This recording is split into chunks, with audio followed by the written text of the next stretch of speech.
Executive Director will explain how you can participate during this meeting. And then Wendy, please call the roll. Thanks, Chair Carrillo. Good afternoon. Welcome, everyone. The Probation Oversight Commission welcomes your participation in our meetings today. You can participate in a number of ways. You can do it in writing by sending us an email to info@poc.lacounty.gov, and Janae is about to put that in the chat. Or you can participate live today, and I will explain how to do that. We're going to have a number of items on our agenda, and there will be an opportunity for public comment on each agenda item. And then at the end of the meeting, if you want to make comments on items not on the agenda. For items that are on the agenda, the way it will work is that Chair Carrillo will introduce the item, we'll hear any presentation there is to be heard, and then we'll take public comment, and then the commission will discuss the item and take any action if it says that on the agenda. The best way to make a comment is to register for the webinar. We have quite a few folks who have signed up to make public comment already. And if you want to make public comment, but you haven't signed up, you also can just use the little raise your hand function. So you will be able to do that by, it depends on what kind of a device that you're on, but use the raise the hand function by tapping on the hand icon. If you're on an iOS or Android phone, a smartphone, you tap the three dots that says more options, and then you tap on the little hand. If you're logged in from an iPad or a tablet, you tap on the smiling face that says reactions. That'll give you an option for the hand, but you're looking for that little hand. Once you click on it, it'll be shaded, and that puts you into the queue, into the list for public comment, and we will call on you. What we'd like for you to do is raise your hand during the presentation on the item so that we know you want to speak on that item, and then put your hand down after you finish speaking. If you're calling in, you can also make public comment. In order to raise your hand from your phone, you just press *3, and that activates the raise hand on our side. We'll call you based on your phone number, and then you'll have to press *6 to unmute yourself and begin with your comment. You're going to have 2 minutes today unless the chair determines that we're running out of time. But generally speaking, we do 2 minutes for each public comment. If you want to make your public comment in writing, please send us an email. Please don't send it in the chat. The only people that see the chat are the host and the presenter. The commissioners don't see it, and it won't be part of the public record, and it doesn't comport with the Brown Act. So send an email to info@poc.lacounty.gov. When you send in those emails, we share them with the commissioners, and we also attach them to the agenda as a part of the permanent public record. Our commission meeting is being broadcast live today on Facebook. You can watch the meeting on Facebook Live, but there's no engagement with users. You also can watch the meeting after the meeting on Facebook. And you can also find the video recordings of our meetings on our website. You can follow our social media accounts on Facebook, Twitter, and Instagram at LA County POC for more information about our meetings. And please invite other people to attend. We also have a YouTube account where you can find recaps of our meetings and sections of the meetings on specific topics. Le damos una cordial bienvenida a miembros de la comunidad que prefieren hacer comentarios en español. Solamente va a tener que levantar su mano, usar la pequeña manita, nomás presiona el botón de la pequeña manita en su pantalla y así se pone en la lista para hacer comentario público. Nosotros podemos proveer traducción, yo lo haré, o usted puede proveer su propio traductor. Al iniciar su comentario, nomás avísenos que quiere hablar en español y le damos 4 minutos, 2 minutos para su comentario y 2 minutos para la traducción. I'm now going to call the roll. So commissioners, please unmute yourselves. Commissioner Dolores Canales. Hello, here, present. Hello. Commissioner Danielle Dupuy. Here. Commissioner Sean Garcia Lace. Here. Commissioner Shay Jackson. I am here. Commissioner Sam Lewis. I don't see Sam yet. I will let you know, Chair Carrillo, when Sam joins the meeting. Commissioner Donald Meredith. Here. Commissioner Dominique Nong. Good afternoon, here. Commissioner Kain Yamashiro. I also don't Kain yet, so we'll make a note of as soon as they join the meeting. And Chair Frankie Carrillo.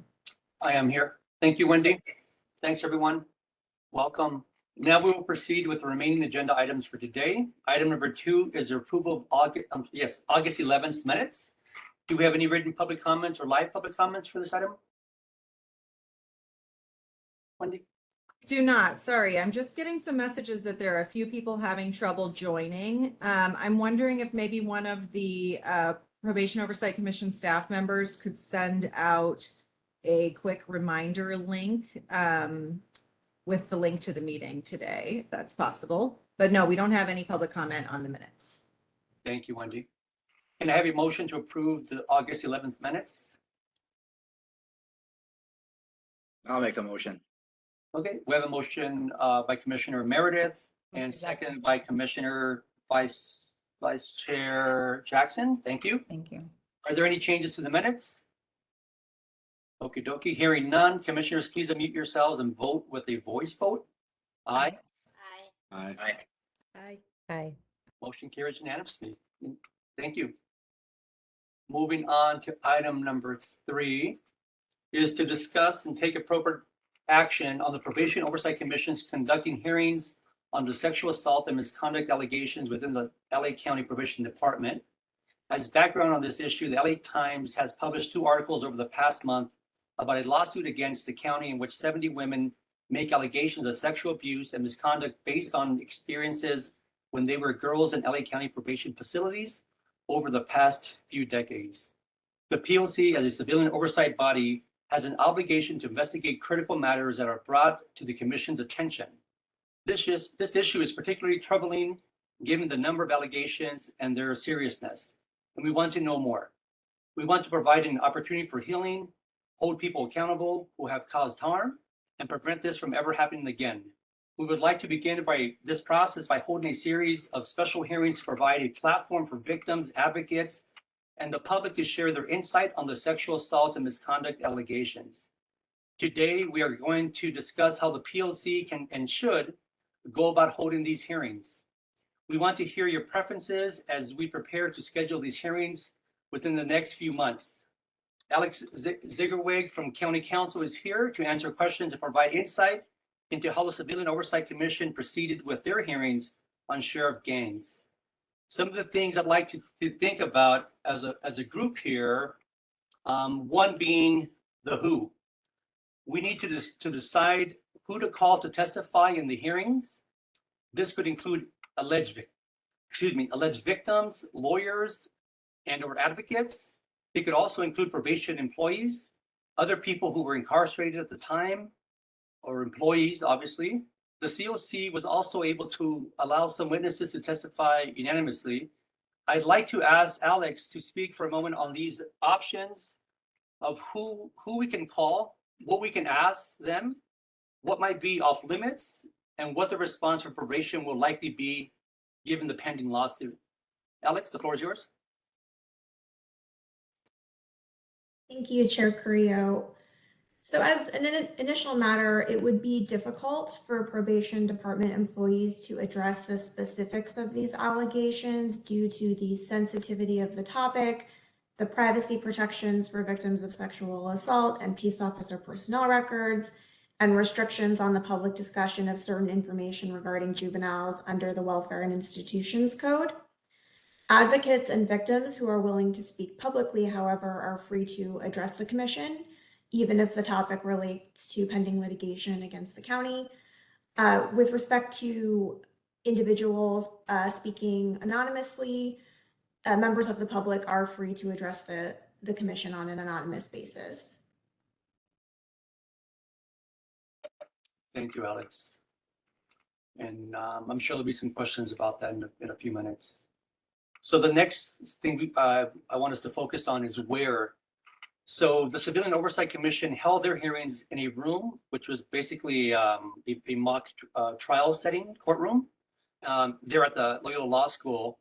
We could do something similar or something different, so we can talk about that.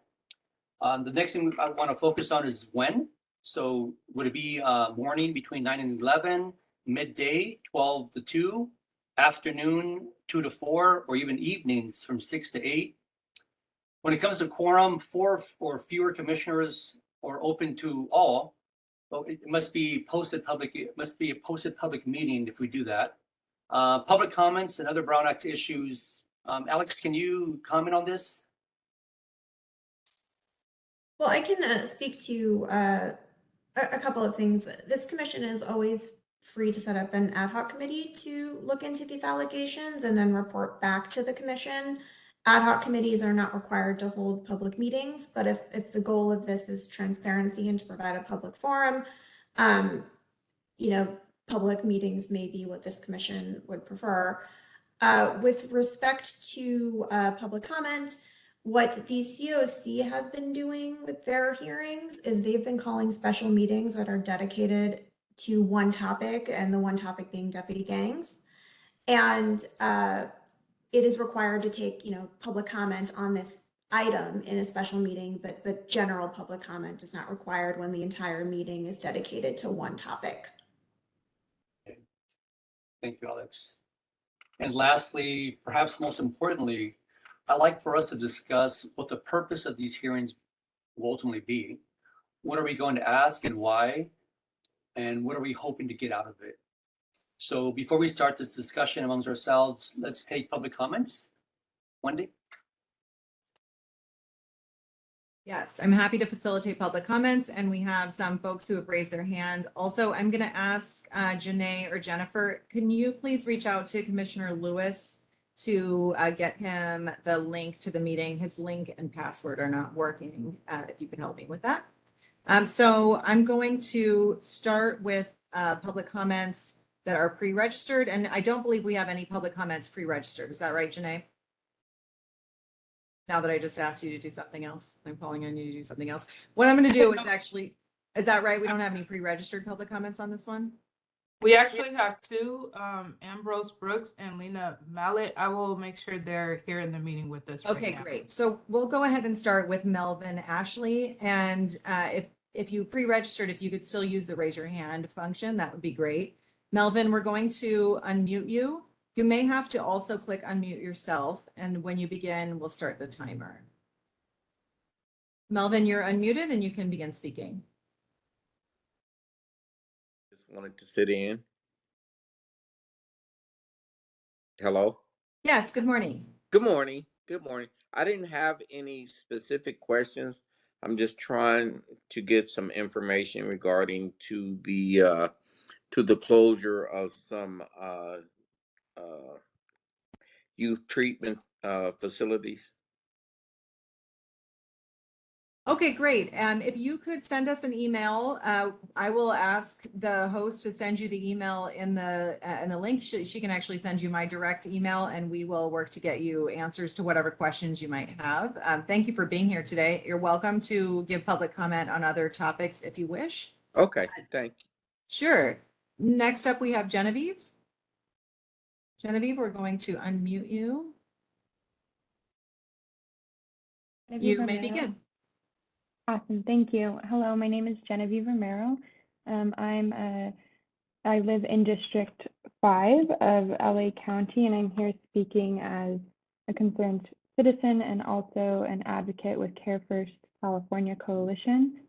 Over 70 women have had their lives forever altered by the reprehensible act of probation, and if it's not obvious before, it could not possibly be clearer now that probation is law enforcement and does not belong anywhere near our youth. The county is literally paying the probation department to perpetuate abuse, trauma, and harm by placing them in positions of unchecked power over young girls and children. They're furthering cycles of abuse and harm that have existed for decades within such carceral systems. And children who are navigating generational trauma and other issues are being punished with not only incarceration, but sexual assault and abuse.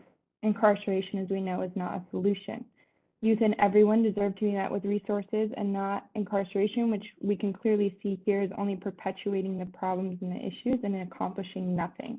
It is so evident now how the probation department is not only perpetuating harm, but furthering these cycles of abuse.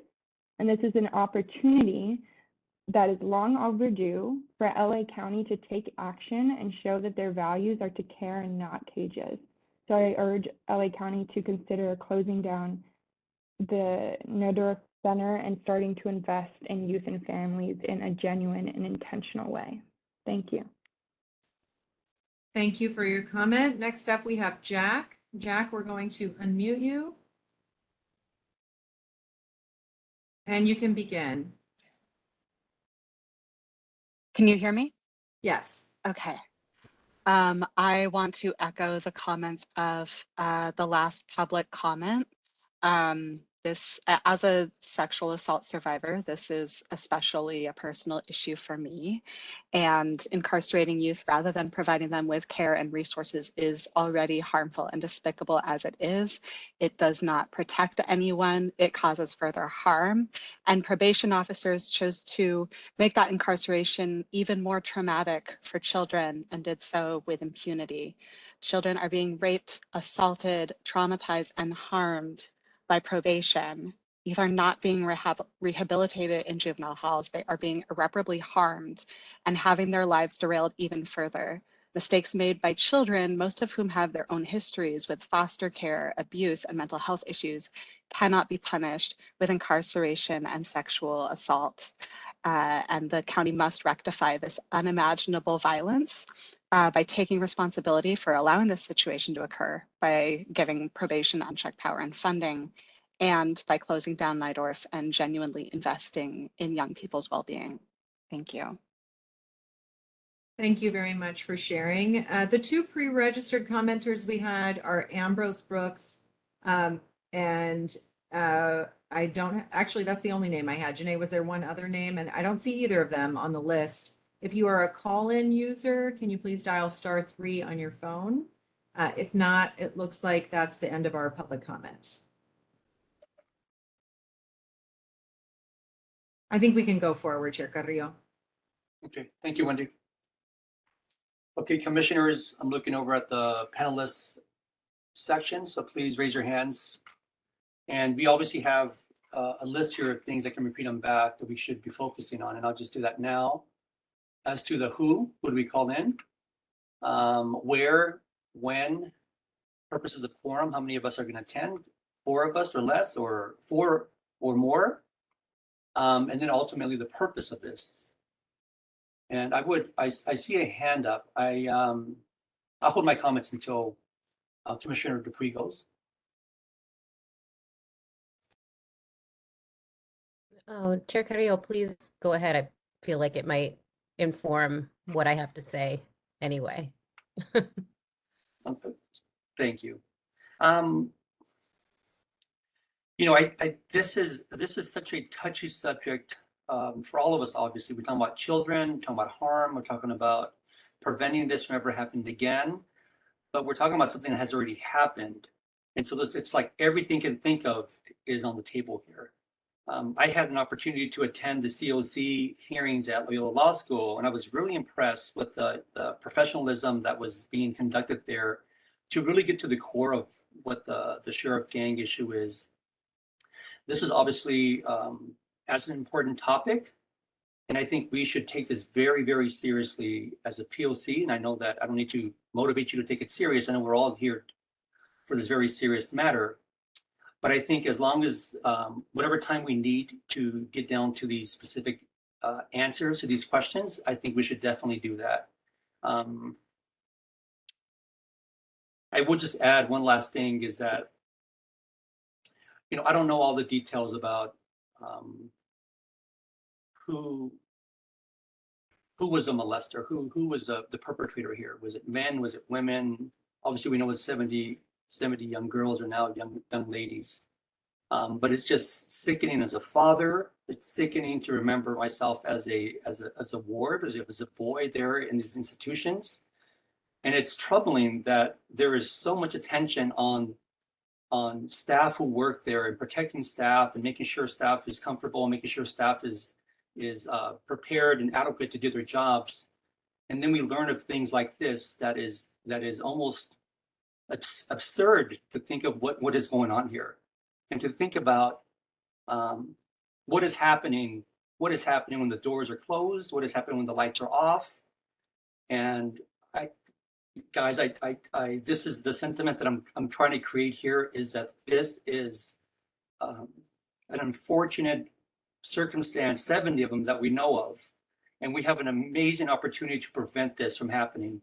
And if these hearings cause shame, cause embarrassment, if they cause divorces in people's families, or whatever it is, it is not as painful as what these young girls have gone through already. So let's do what we can as a whole to make sure that we hold people accountable. and more specifically to make sure that the people who want to talk about this and be heard have a space that is safe, that is respectful, and that is at the core, the beliefs of restorative justice are in place. And with that, I just want to open the floor, and Commissioner Dupuy, you're up. Thanks, Chair Carrillo. I echo your sentiments about how completely awful and horrible this all is. And I extend like all of, I don't even know if this is the appropriate word, but condolences. And I'm just completely out of words to talk about how terrible this is for those young women and girls in particular. So, what can we do? I think the question about the purpose is a really important one. What does this body have? What power do we have beyond collecting information to put it out there? I was thinking through like, yes, wanting to make sure people's voices could be heard, but if they're victims, to your question about like where, when, I do want to lean towards the option of having more of a closed door opportunity for those victims to talk to us if they would like to. So maybe that the option that Alex previously mentioned about a special committee for that purpose, I think would be a way to go.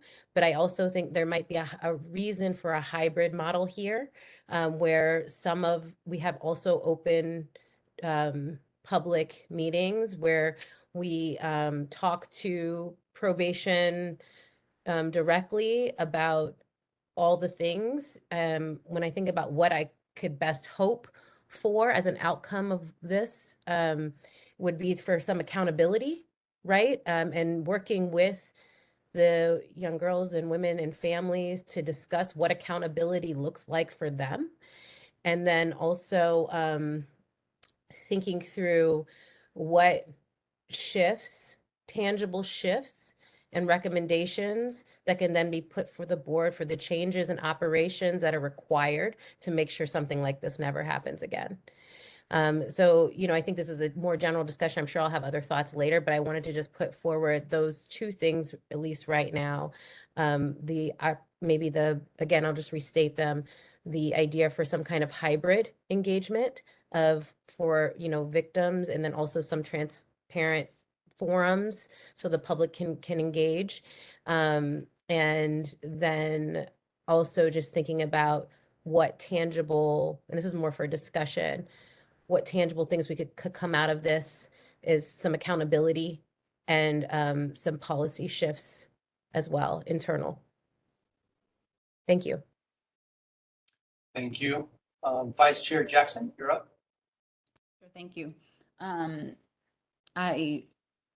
know exactly how this news has made me feel, but I'm still having a bit of a hard time really collecting my thoughts and figuring out how I want to discuss it. And for me, it feels extremely personal for some reasons. And one of those reasons is because back in 2005, when I was in Central, I'm one of the commissioners with lived experience. I spent 2 years between Barry J, LP, and Central Juvenile Hall fighting a murder case back in the day. And so I was aware back then of some sexual relationships between staff and a couple of girls that I knew. One passed away several years ago, so I couldn't even get her thoughts on how an issue like this has surfaced, and in such a unfortunate and tragic way, to be honest. But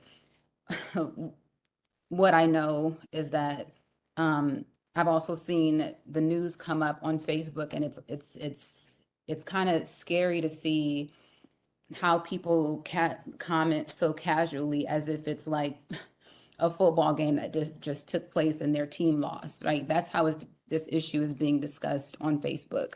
And for me, at the very least, it feels very important for the Probation Oversight Commission to create a space for victims to talk about their experiences and to talk about their experiences, and more importantly, to hear what justice looks like to them today, right? Because it's happened, many, many years ago, and it almost feels like normalized, right? Because back in the day when I was a teenager, it was almost like, you were that girl if you were having a relationship with a staff member, right? And so it's communicated with a similar type of ease, it feels. But those are my raw thoughts in at the beginning of this particular item. I know that I'll have more to say about it as other commissioners weigh in.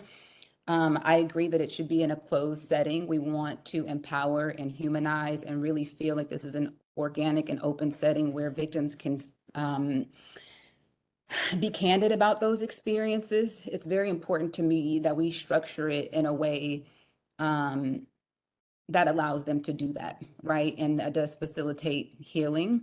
The purpose of the meeting, it's a listening session, right? But it's intended to do the things that I just talked about. How do we create a space for victims? And I'm primarily interested in hearing from victims. Sure, we would love to hear from advocates. It'd be interesting to hear from probation employees. I'm sure they have insight. I don't know how comfortable they would be in sharing that, but I'm primarily interested in hearing from victims in pending litigation, and also victims in cases where there was already convictions, right? And maybe for the sake of establishing things, I don't know. These are all things that I'm just thinking about in real time. But I do appreciate that the POC has prioritized it in a way that we have. And I know that we're going to have favorable outcomes as long as we keep the conversation and our actions very victim-centered. And that's what's feeling most important to me in this moment. So I'm just grateful that we're having conversation about it today and how we're planning to approach it. So. Thank you. Commissioner Meredith, you're up. Yes, I don't want to castigate the department as a whole for the actions of what I will say are a few. This goes back over 3 decades. However, I do have some serious concerns that we do need to look into this. There was a case in the last 2 or 3 years, I remember it exactly, where a staff member, I believe it was a group supervisor, did have an inappropriate relationship with one of the youth, and that's actually became a very public record. It was in the newspaper. He was convicted at the time, but the problem that came up was, according to the lawsuit and the paper articles, and I don't have the facts, I'm just going with the paper said, other staff members, mainly like other, not necessarily probation staff, but other staff within the facilities were aware of it, and nobody reported it. And I found that to be extremely troubling. So I would like us, we definitely need to look into it, but I'd also like to know what the department is doing to ensure that it's not going to happen in the future. And like I say, it goes back over 3 decades. In the LA Times article, it highlighted former staff members that were involved in a number of cases. And there are criminal statutes in there. It's a felony to have a relationship with an inmate, whether it can't be consensual as an inmate. And if they're underage, there's another criminal statute. And I'm curious to if and when there were ever prosecutions brought other than the one I'm aware of. So. Thank you. Commissioner Nunn? Thank you. That's a hard topic. I'm not going to be able to be eloquent on how to respond to this. I'm just going to focus on next steps on this and what I think the Oversight Commission specifically can do. One of the things that concerned me most is, and so this will be, I know that there's a balance of looking backwards and looking forward. This would be focused on the looking forward piece. And one of the things that really jumped out to me in the article, which summarizes the lawsuit, I haven't read, the lawsuit is the lack of probation's response, like the number of these people who had multiple prior allegations and misconduct allegations, one of whom, I guess the apparent solution was to transfer them to another facility. And from my understanding of what's at least been reported publicly about the department's response has been training on PREA, pamphlets and grievances, and I don't know as much detail about, but that's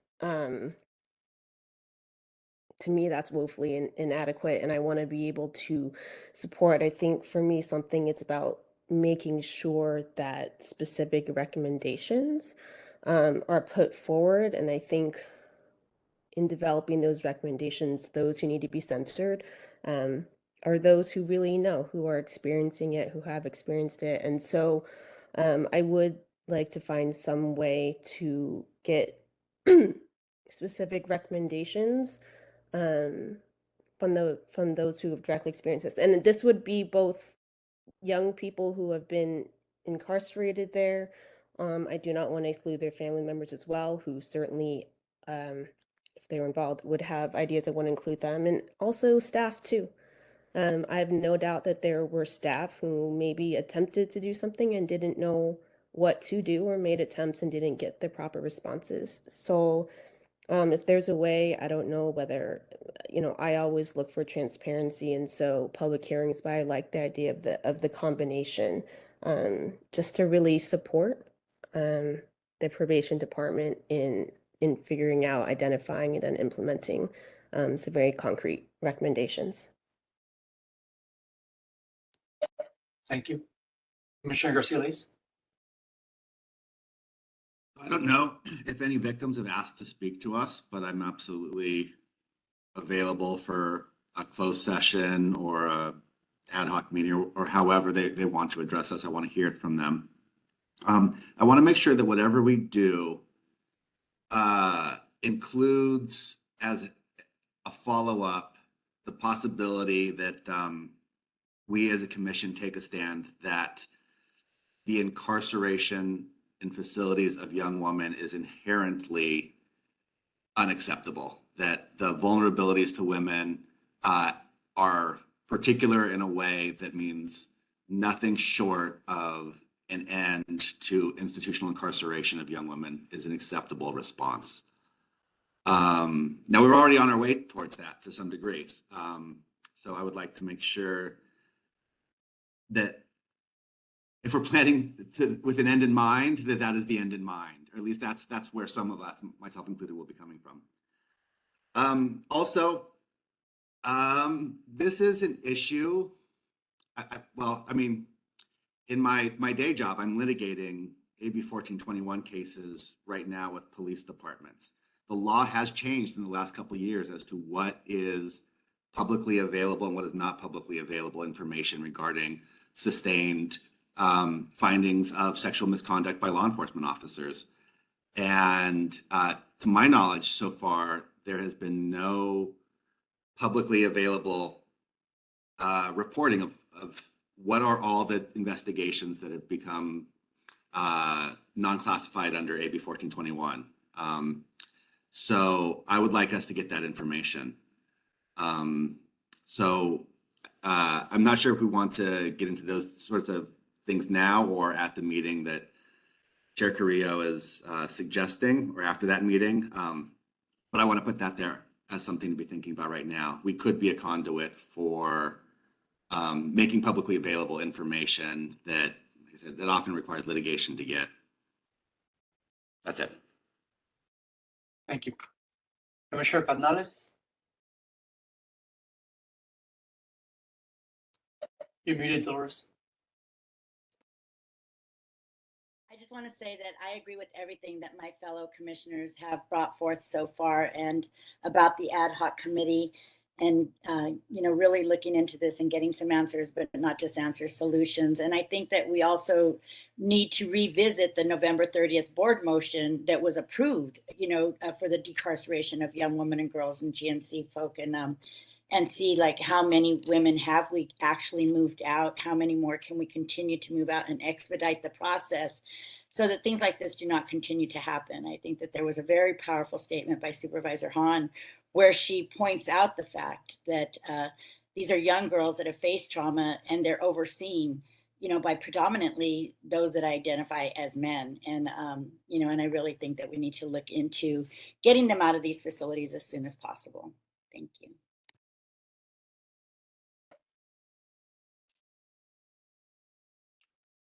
Okay, looking over one more time. Don't see any more hands, so let me just comment and go over this list again.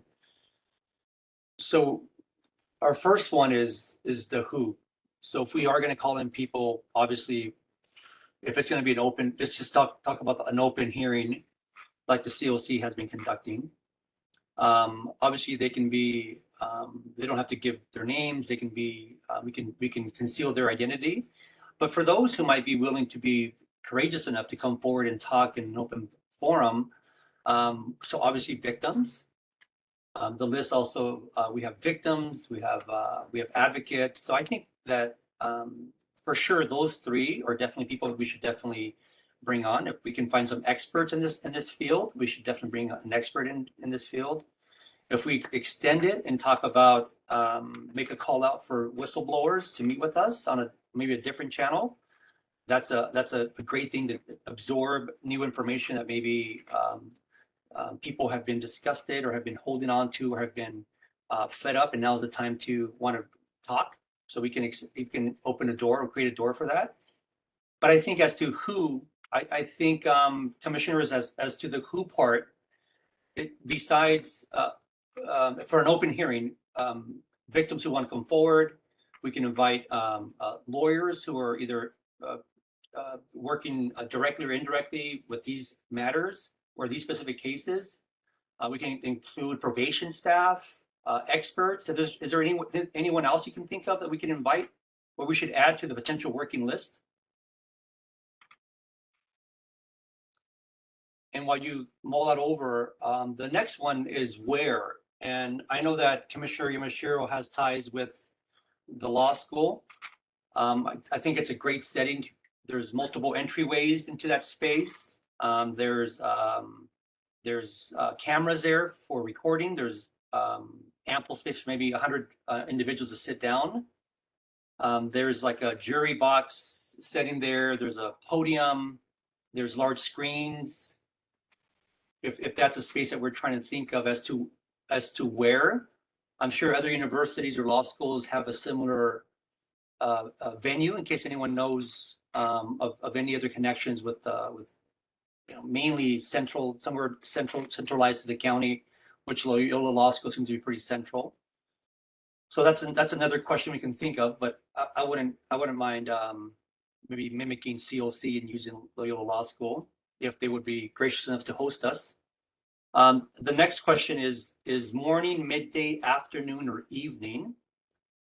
And I suppose that once we get a list of people who would want to come in and be part of these hearings, it might be more of a doodle situation to find out who's available. But as a commission, we meet from 12 to 2 on a regular basis. So 12 to 2 is a midday. That's just one of the options that we have right now. So I would move to maybe a midday can be something that can work for us as one option. Quorum, is it going to be 4 of us or all of us? So that's another question. And then of course, purpose. And I think we've heard a lot about the purpose already. And I think just to add, well, maybe I'm just echoing at this point, but I think it's preventative. I think we're trying to get these voices to, or this hearing to be a process where we can learn. We can make sure if there's any blank spots, if there's any ways that we can embolden probation or probation can learn from this. Like it's everything. I think the purpose is definitely should not be limited to anything that comes up today. So commissioners, I open up the floor again if anyone has anything else they want to share about this, because I would definitely want to get even a draft going on any of these 5 topics. Commissioner Gonzalez, your hand is up again, so I'm not sure if you want to. Okay, Commissioner Vice Chair Jackson.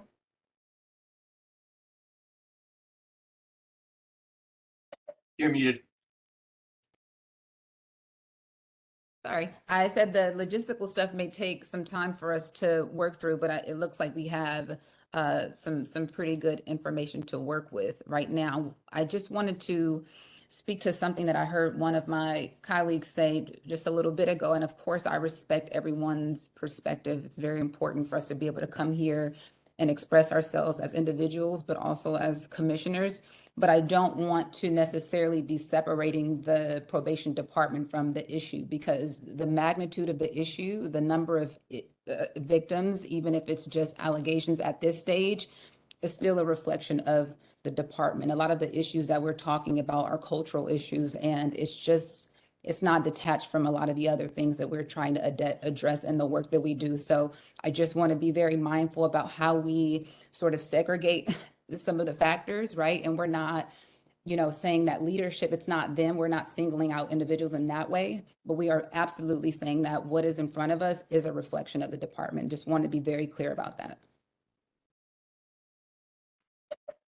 I would also add, for the potential who we invite, I wouldn't mind looking into maybe some of the leading experts on the church scandal with the priesthood, to see, because there's a lot of overlap here with like people who are in authority, who are abusing that authority, especially with minors. And so I'm sure there's people who would see that connection and would like to chime in and talk about that. Another thing is about for those allegations that were made, and maybe there was some payoff, or maybe there was something that obviously could not be ignored. I wonder what probation's response was for potential trauma response. Was there therapy offered? Was there all the other possible responses, versus hoping that maybe the staff member was shifted to another institution and that was going to fix the problem? So there's a lot of ways this can go. I want to move on to Commissioner Garcia-Lay's mention about for those hearings that will be behind closed doors. We have to kind of consider that as well. I think that one might be venue-wise might be easier to sort of figure out. So maybe Wendy, let me ask you, like, has there been any not outreach, but has anyone reached out to us requesting they would want to participate? Not specifically. However, we did have some communication early on with the LA Times reporter regarding a willingness. I also haven't actively reached out to the attorneys or anyone named in the article yet, just waiting for this conversation to happen. So I think I certainly can do that, and we'll have a better answer about that as soon as we get in contact with them. Thank you, Wendy. Vice Chair Jackson, see your hands up again.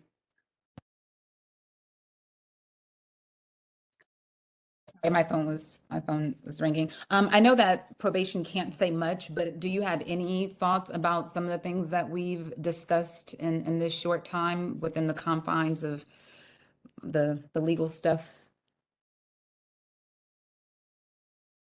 Any probation representative? I haven't had the privilege of hearing from anyone directly, and I do understand the limitations of what can be discussed, but I think it would just be good to hear anything about your thoughts on what we've sort of discussed this morning or this afternoon. Yeah, I think certainly, this is a terrible situation. We want to be able to address the concerns. We are limited in many ways, and certainly would cooperate to the extent possible of what we can discuss. But we're still gathering a lot of the information because it has happened over the course of many years. And long before many of us have been in the county, we want to make sure that we have the appropriate information. So we are still really at this point gathering as much as we can to understand the magnitude of the situation. Yeah, and I would just echo that. This is it's awful. There's no two ways about it. It's terrible. And so, as Chief Fletcher mentioned, we're in lockstep with County Council at this point about even, how we go to gather additional information. So, it's terrible. We're available to participate however possible. We want to be as open as we can be. But as you recognize, Vice Chair, there are some limitations. And like I said, we're really closely working with County Council on all of this. Thanks so much for your responses. Before I pass it on to Dawn, Chief, let me just ask you, I mean, I'm grateful that you chimed in, but this idea of you're still gathering information, has all this come about because of the LA Times article, or has probation been working on trying to fix this problem?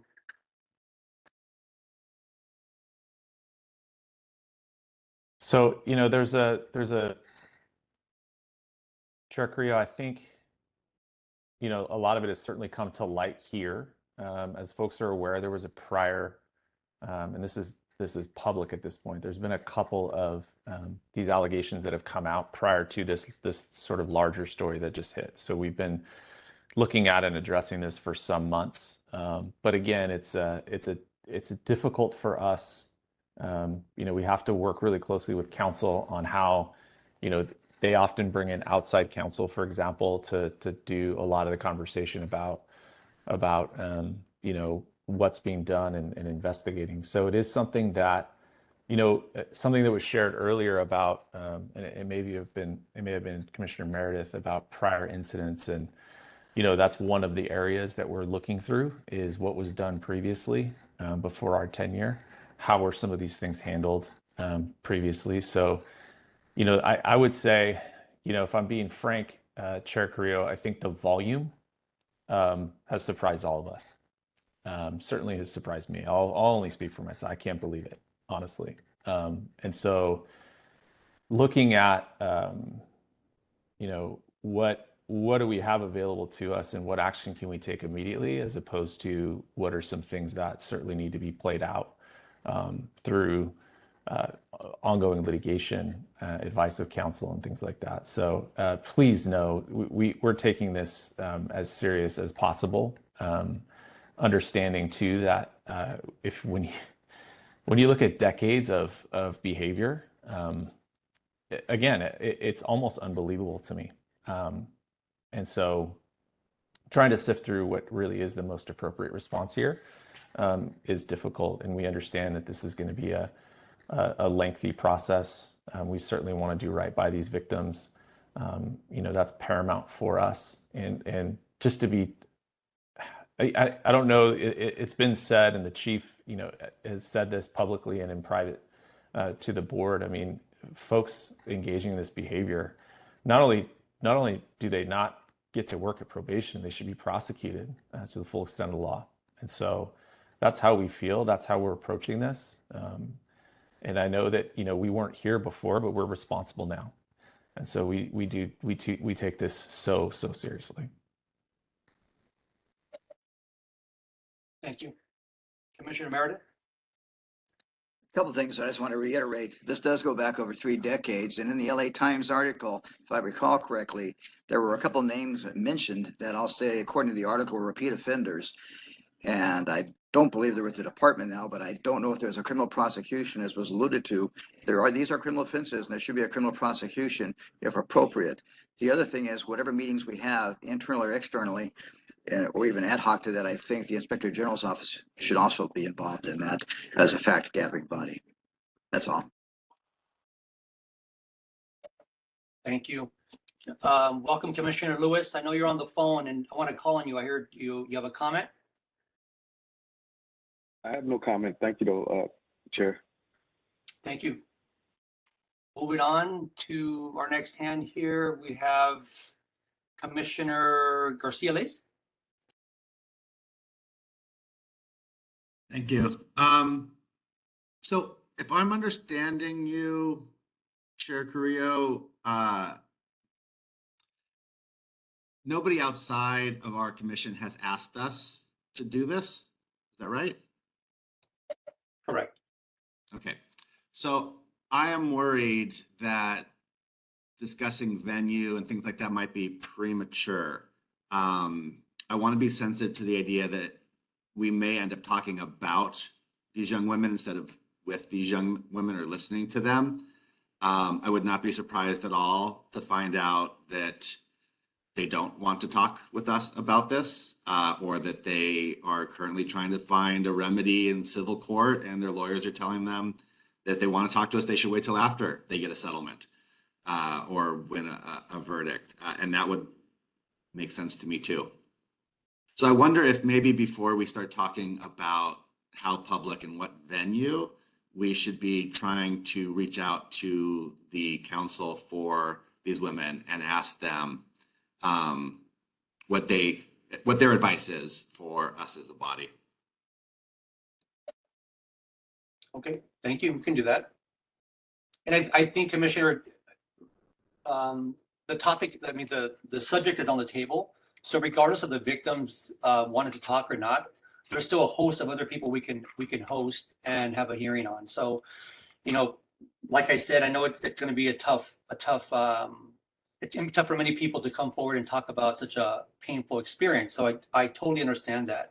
But we have to at least give that option if they would want to. And maybe there's litigation that maybe prevents them from wanting to come forward. So I totally get that. But you're absolutely right. And I see Wendy's hands up. Wendy, you want to chime in on this topic? You're muted, Wendy. Thank you. Based on what Commissioner Garcia Leyes just said, Alex had recommended the possibility of creating an ad hoc committee. That seems like a good step at this point. If you wanted to move forward with that, to proceed with with the suggestion of reaching out to council and determining the level of interest and the questions and making some of those decisions, not here in the main meeting.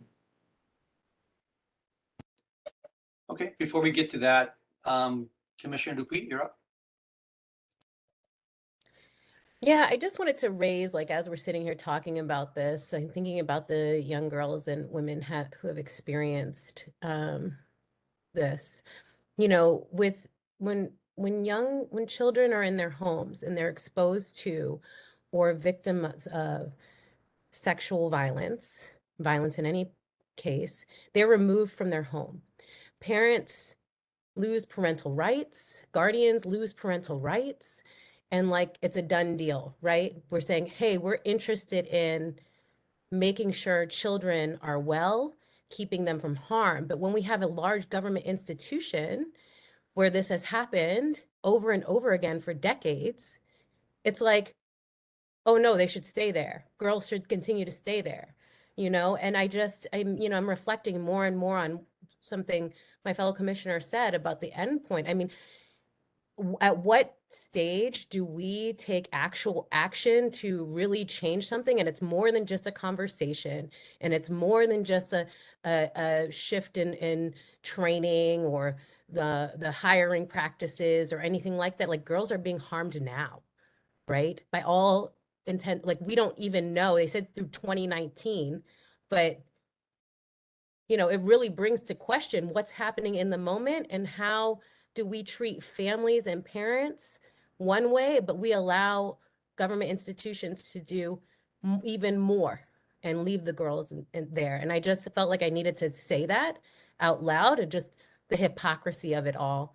And I really want to push this commission to really move to the full extent that we can, that we have the power to help get these girls home, really, or to some safe place.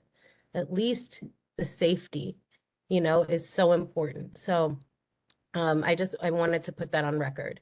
And thank you for allowing me the opportunity to do so. Thank you, commissioners. I see no more other hands up. Let me check one last time. So I think that Alex and you're right, Wendy, about this ad hoc. So I think, Wendy, correct me if I'm wrong, but the ad hoc is going to hold 4 people is the max. And I guess at this point, I'm asking for volunteers to create this ad hoc who would reach out. Well, first of all, let's create the ad hoc. And obviously we know what the topic is about. One is obviously reaching out to attorneys, anyone involved who would want to potentially participate in these hearings. And then we can decide what else the ad hoc would focus on. But for now, we want to create that. If anyone wants to volunteer or discuss, I guess we can discuss it now. Chair Correa, I'm happy to participate in the ad hoc committee. There's Commissioner Jackson. I'll also participate. Thank you. I'll also participate. Okay, that's 3.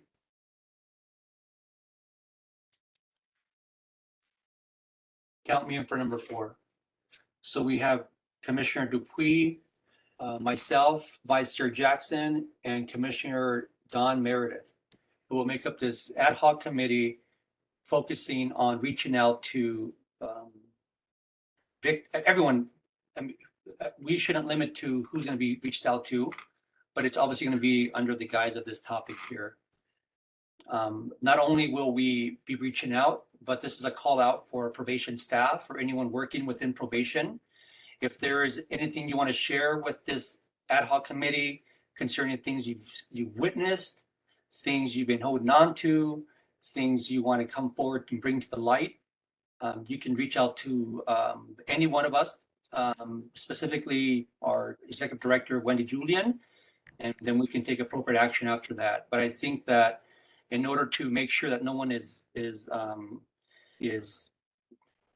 either protecting these individuals or turning a blind eye, and I will echo the sentiments about this is not about a training. You are adults. Most of you are probably parents. And for that to be occurring within the walls of any institution under the guise of LA County, probation, jail, whatever, doesn't matter. But you've been hired to do many things, but it's not to molest these children. And so that is a call for anyone who is willing to help us with this. If there's family members, if you are a victim yourself, you're a boy. I know a lot of boys get molested as well and have a problem ever speaking about that. If someone has ever confessed to you, if you're a young whatever age you are, this is going on. The department has been around for over 100 years. Whatever you know, now's the time. Commissioner Garcia-Leyes. Yeah, I think before we move on, I would like to make a motion. Please. I would like to move that staff be directed to request from the department all investigative records that are made publicly available through SB 1421 and SB 16. For those of you unfamiliar with the codes I'm citing, those make publicly available any investigative documents related to sustained findings of sexual assault by a law enforcement officer against a member of the public.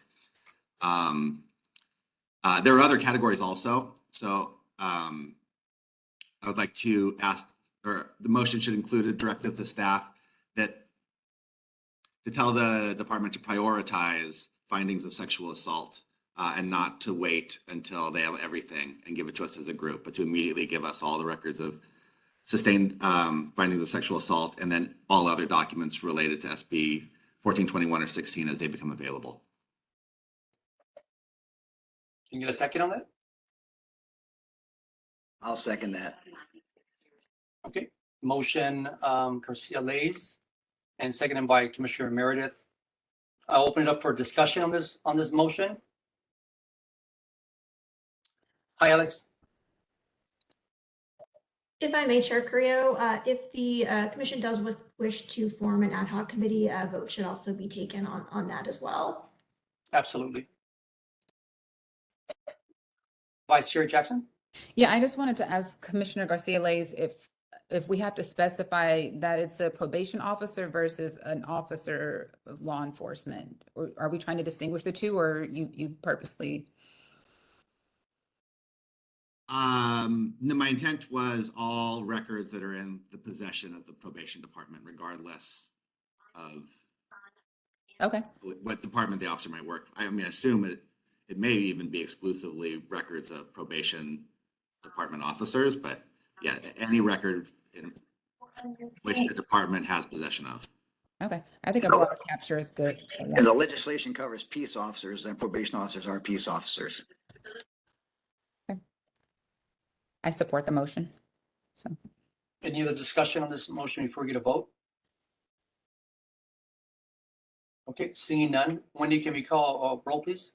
Yes, please unmute yourself. We're voting on Commissioner Garcia-Leyes' motion, seconded by Commissioner Meredith, around requesting, directing staff to request all records made publicly available under SB 1421 and 16, and prioritizing those for findings of sexual assault to provide those immediately, and then the others as they are made available.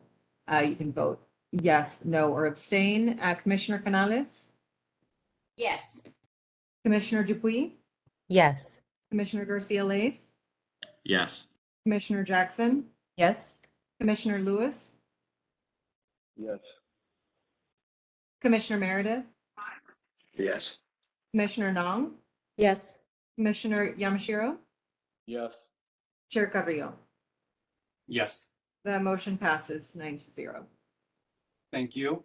So the motion now is, Commissioner, no? I'm sorry, that was just something separate before we close this agenda item. It's not about the motion. Sorry. Okay, you're right back on that. The motion is to create an ad hoc committee. I've jumped the gun and got all the pieces in place. And thanks, Alex, for reminding me of that. So the motion is to create an ad hoc committee addressing the issues of this topic of sexual assault. Second the motion. Thank you, Commissioner Canales. Any discussion? Okay, seeing none. Wendy, can you get a roll call, please? Yes, we are voting. I don't think I need to repeat it. Pretty obvious, and we just said it. Commissioner Canales, Yes. Commissioner Dupuy, Yes. Commissioner Garcia Lays, Yes. Commissioner Jackson, Yes.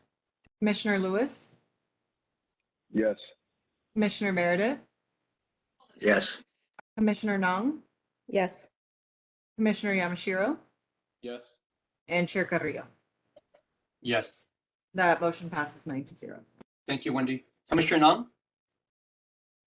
Thank you. I just wanted to propose or ask that and I very much appreciate my fellow commissioners' discussion about the goal of ending the incarceration of young women. Of course, it's of all young people, but the focus right now is young women. And I just wanted to propose that when we say that, we include both cis and trans young women, trans young men, and gender expansive youth. Thank you. Commissioners, before we move on to item number 4, is there any more discussion on item number 3? Okay, seeing none, we are moving on to item number 4. Give me one sec here. Okay, item number 4, we will discuss and take appropriate action on progress the Los Angeles County Probation Department has made moving youth disposition to the secure track to Campus Kilpatrick and future plans for additional secure track treatment facility sites. The main purpose of having this item on the agenda today is to hear comments from the public and commissioners and to continue to work to push forward until the Probation Department and the county overall has a firm plan for where the young people dispositioned to secure track and returning from DJJ are going to be housed, what programming they will have, and how the county will be preparing themselves for the successful reentry. The DJJ closure process is now over a year old, and this discussion has been going on for over 20 months. 55 boys and young men are still at Barry J. Noroff in the compound, even after board motions and actions by the POC and the JJRBG indicating that Barry J. Noroff is not a home-like therapeutic setting appropriate for long-term placement. 2 weeks ago, I had the opportunity to tour Los Padrinos Juvenile Hall along with Commissioner Garcia Lays, POC staff, and probation leadership. We discussed and observed the feasibility of the site. I also had a meeting with Chiefs Patino and Fletcher, in which they explained their positions about disagreeing with the POCs regarding our recommendation to the board at our last meeting to examine the feasibility of LP as a second SYTF site and preferring to continue to rely on Barry J. With some changes to the facility, obviously, as a default option for SYTF until youth are ready to be moved to Kilpatrick. We're going to start today with Executive Director Wendy Julian giving a brief update on what has happened at the board and the JJRBG since our last meeting. Chief Deputy Bettina will follow with any updates. Wendy, the floor is yours. Yes, I actually think that I might let Chief Patino give the good news, which I think they're, instead of giving it myself, which there was a significant amount of good news presented by Chief Gonzalez at the board meeting this week regarding the movement of youth to Kilpatrick. So I will skip that portion if that's okay with you, Adam, and let you describe that. And just say that the conversations around the facilities have been ongoing, and I have. So these conversations have happened in public and not in public. They have happened with members of the POC, members of the POC staff, members of the JJRBG, and then lots of stakeholder organizations, including our regular communications with folks from Layup and folks from other organized organizations who have been very involved with these conversations. And I think that the conversations are complicated because there is a very broad level of agreement around the need to move youth to Kilpatrick in the quickest format possible, and a lot of concerns that have been echoed in truth by probation leadership as well about the needs for changes at Barry J. Nydorf. One of the things that happened in the discussion at the board meeting that I was hoping to be able to have more discussion about today was about investment at Barry J. Nydorf and understanding the importance of investment at Barry J. Nydorf with or without the SYTF population there. Since there are about 260 predisposition youth, so not secure track youth who are awaiting trial at Central and Barry J in total. So the need to invest in home-like environments for all young people, including those that are in predisposition settings, those that are in camp settings, and then of course, especially for those who are in long-term SYTF placements. So I'm really pleased to have heard those conversations happening at the board level. What I think has been complicated is the math and how that works into the conversations at each of the different oversight bodies, and that there's conversations sometimes that happen at the JJRBG meeting, at the JJCC meeting, at the board meetings that don't always overlap.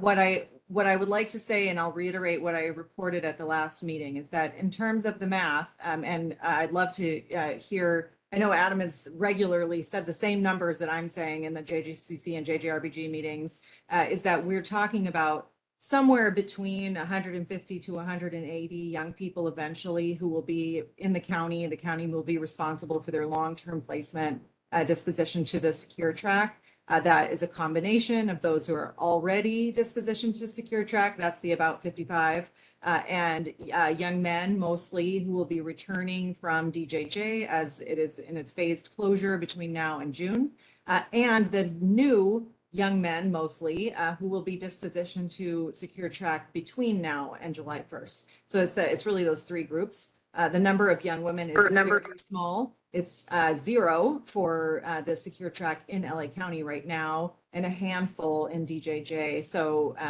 the conversation has been really focused around the young men, and understanding that the capacity of the camp facilities that have been selected by the board, even if they were open and readily available today, Campus Kilpatrick and Camp Scott, don't come anywhere near the 150 to 180 number. So given that, there are decisions that need to be made by the county about which facility will serve as an additional secure track youth facility, because Kilpatrick and Scott are the only facilities that have been named by the board to this point.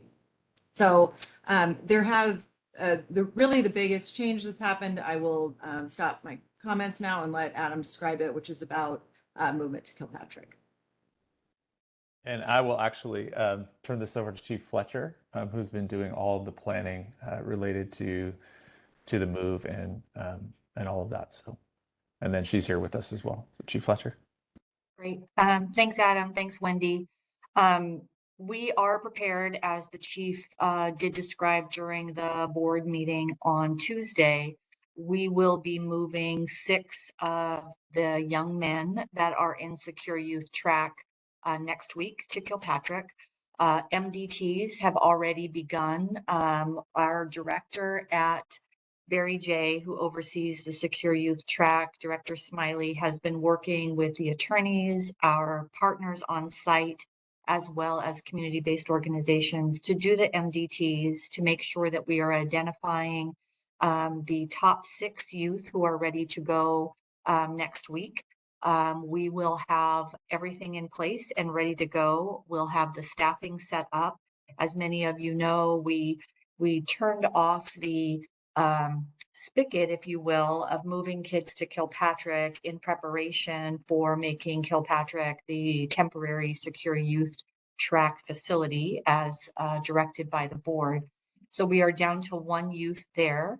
That individual is still with us, and we don't want to disrupt any programming that he is engaged with. And so that youth will remain as we transition the 6 into the cottage that is ready to go next week. As you all know, we're continuing to be in negotiations with our union and labor partners around the whole entire process. But we have made it very clear that we will begin movement next week. So 6 youth with the understanding that we will evaluate, make sure that we're stable in terms of the youth's progress there and their ability to adapt to an open dorm setting. And then we will continue to assess the remaining population at Barry J for additional transfers as we move forward to get more of those youth transition to Kilpatrick. So we believe we have a solid plan in place. We have the staffing ready. We have the agreement. Mental health is, assessing those youth to make sure that they're ready to go. We don't want to set anyone up for failure. We have the appropriate staffing also ready to go. So we're pleased with the process so far. And again, those 6 will be moved next week. So happy to take any questions about that. Wendy, before we open that up, the floor that is, any written or live public comments for this item? Yes, and I'm sorry that I failed to mention that on the last item, we had over 40 written public comments that will be attached to the agenda and shared with commissioners. So we have a number of pre-registered public comments for today.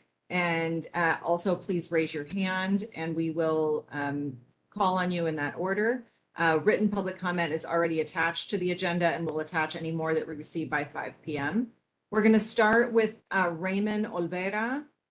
And I would just ask if you're a call-in user, please go ahead and dial *3 on your phone to raise your hand.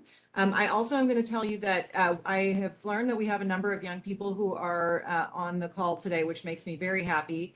And so please raise your hand and make public comment. We will guide you through the process, and don't be concerned about not knowing how this generally works, because none of us really know how it works. We're all playing it by ear. So if you have questions, you can send them in a chat to the host. Janae will help answer your questions, or feel free to just ask me your question as you begin your public comment, or ask the question directly to Chair Carrillo, but we invite you to participate. So Raymond, we're going to start with you. You're unmuted, and we'll start your time when you begin. All right, can you guys hear me well? You sure can. All right, good afternoon, everybody. My name is Raymond Olvera. I'm with the Anti-Recidivist Coalition, and I'm actually one of the first individuals to make it out the SYTF program. To that be said, the reason I am here today is to speak to y'all of the importance of the rehabilitation, and as a former incarcerated individual at Nordoff Barry J Juvenile Hall, I personally feel that the compound is not suitable for youth striving to succeed. Barry J Juvenile Hall should not be housing for rehabilitation and housing for SYTF secure youth track facility. Some of my suggestions on why the compound isn't a perfect place to house a program like SYTF are the following. Compound lacks programming and individual space, since it's technically a unit for 15 youth, all living in one small space. There's no toilets in the rooms, so every night we had to bang on the doors for the staff to hear us, just to get let out to use the bathroom. And the food portions are small. They're really small, so we're hungry throughout the day, so that causes fights, that creates animosity towards each other. The space is so limited for programming to take place, and it almost is impossible for it to have programming. You know what I mean? The lack of staff, my bad, creates problems. Also, the programming is limited to access Wi-Fi or computers, since probation is limited without resources. Sometimes I feel dehumanized staying at the compound, holding my restroom needs in. My only entertainment was a television distracting 15 other kids like myself and video games, which sometimes made me feel like a 6-year-old because I'm not really learning stuff there. And that's pretty much all I got so far. Thank you for being here today, Raymond. I have 3 more people that are pre-registered, but we don't see any of you on the list. It's Stephanie Johnson, Marcia McLean, Yvette Crayon. If you could raise your hand, we'll call on you, but for now we'll go back to the call-in participants. We're going to start with Marcella Rosen. Marcella, we're going to unmute you if you give me a moment.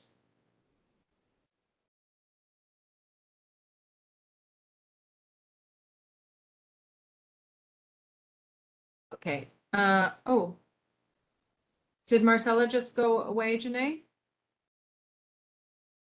Looks like it. Yes. Okay, we'll start with Zoe. Zoe, we're going to unmute you. Okay, you can begin. Zoe Rawson, I'm with Arts for Healing and Justice Network and the LA Youth Uprising Coalition. Appreciating the gravity of the conversation this morning, I want to emphasize that all young people in this probation system are vulnerable to abuse. All young people in this system are vulnerable to abuse. And when you work on community injustice with community, you hear a lot of stories. And I have heard plenty of stories from young men about physical abuse, about being locked and not having access to the restroom, about being given consequences of isolation, of not being able to speak to family members, of not, and also just think about the broader conditions as a young person, not choosing your clothes, not choosing your food, not choosing your mentors. Your entire freedom is restricted. It is an exploitative system, and the system itself's primary function is to protect and serve itself. I know it wants to believe, and I know there are people within it that want to believe it's a youth-serving system, but it is not. It is a structure whose resources protect itself. I want to take the rest of my time to talk about Minor, who comes to this meeting frequently. I met him incarcerated. 4 years later, he is full-time staff at Arts for Healing and Justice Network with intensive mentorship, with guidance, with opportunities for healing, with opportunities for confidence, with opportunities to be part of a community and not isolated and alienated. We need to get young people out of Nydorf and we need to shut it down, and the system should not be running SYTF. Thank you, Zoe. Next, we're going to call on Stephanie, and I just lost Johnson. Stephanie Johnson. Janae, can you tell me when she's unmuted, please? I was just informed the mic does not work. Oh. Yeah, Can you actually hear me? Is that, we can hear you. Is this Stephanie? Oh, yes. I didn't know if this county computer, it kept saying it would not allow me to Sure unmute is. myself. It sure is. You have 2 minutes. Okay, so I'm a psychologist here at Juvenile Hall, and you know, so I'm aware of a lot of things that have been going on with the halls and us being deployed. And I just want to encourage everybody to, you know, in the position here at Central, we hear a lot of complaints about what's going on and not enough solutions. We're constantly being audited. And there are so many systematic issues that need to be addressed. I wish that there could be a bigger forum that would include probation, DMH, LACO, where we all come together, not just to complain about things, but to actually come up with solutions. We want solutions about how to better serve these kids. The staff on every end are depleted, and what is going on now is not working. But I feel like it can work with the right people getting together and really focusing on serious solutions in order to serve the kids. You know, the halls are not proper places for these kids, but where else can they go at this point? And wherever they go, we need to make sure that they get a ton of services, a ton of resources, that they're nurtured, and that the staff are not depleted, and that they want to come to work and to help the children.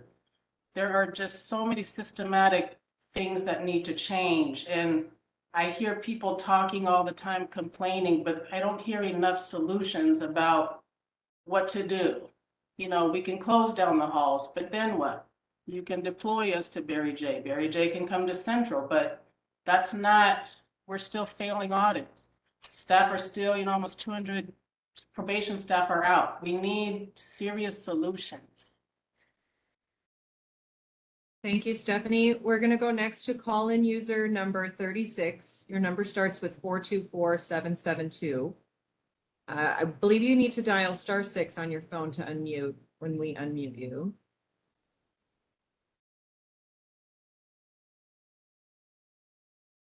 Okay, can we hear you? Yes, hi, Go right everyone. ahead.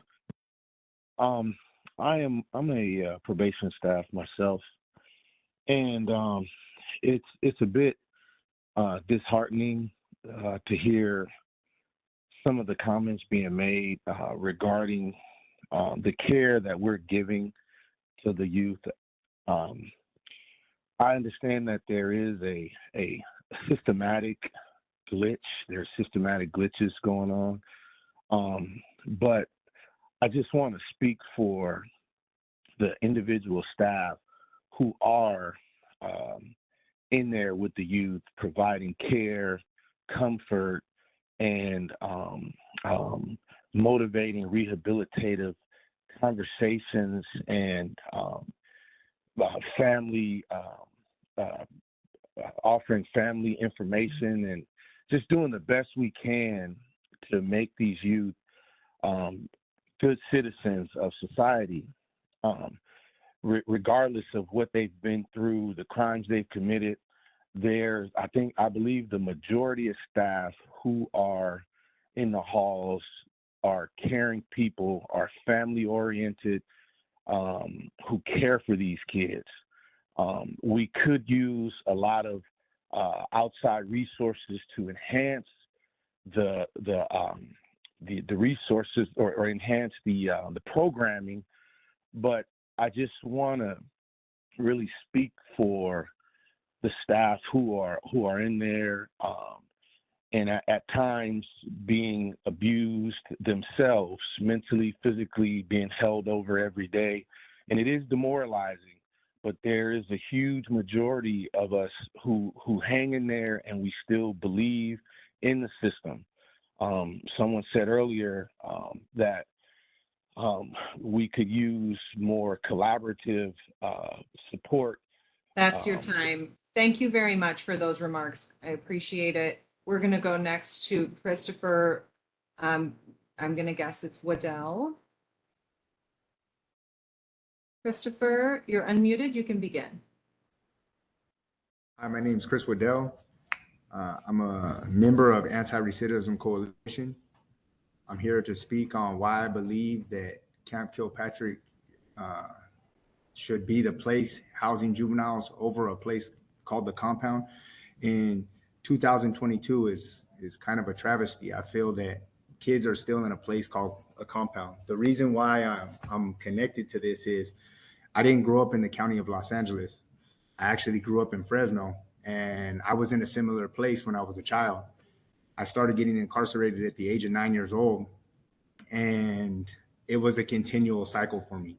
There was nothing called a program or some way to help a person that was struggling with certain issues, be it sexual abuse, physical abuse, or anything else that I was suffering from. It was a place where they stuck me in a cell and wouldn't let me use the bathroom, just like the other brother that came on here and was talking about, would leave me for days at a time inside of a cell with an individual that we might not mesh together, causing violent situations to continue to arise. The results of that were that I had two different places to look to for mentorship, a place that was violent and inhumane, and an environment that was abusive and really restrictive. So by a young age, I took to a gang lifestyle. And not knowing how to deal with those issues, it resulted in the murder of another human being. I'm recently released after spending almost 20 years of my life incarcerated.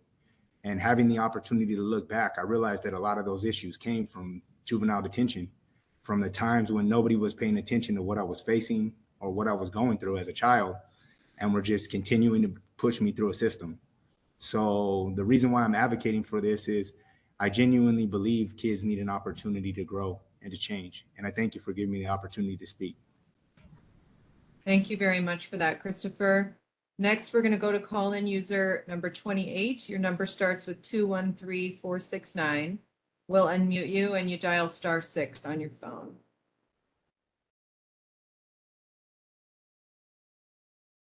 Okay, looks Can you hear me? Yes, we can. You can begin. Yeah, okay. I'm gonna keep it short. I'm Minor. I'm with AHAN and Lab Coalition. Yeah, I'm just here today, you know, to echo what everybody's saying. You know, you hear us. We've been going at it for the same thing for a cool minute already. You know, like we've been talking about the same thing. You know, and you know, I just want to say that, you know, Kilpatrick is the way to go. You know, I came from Kilpatrick, you know, and that was the only camp that allowed people to come and talk to us and mentor us, you know.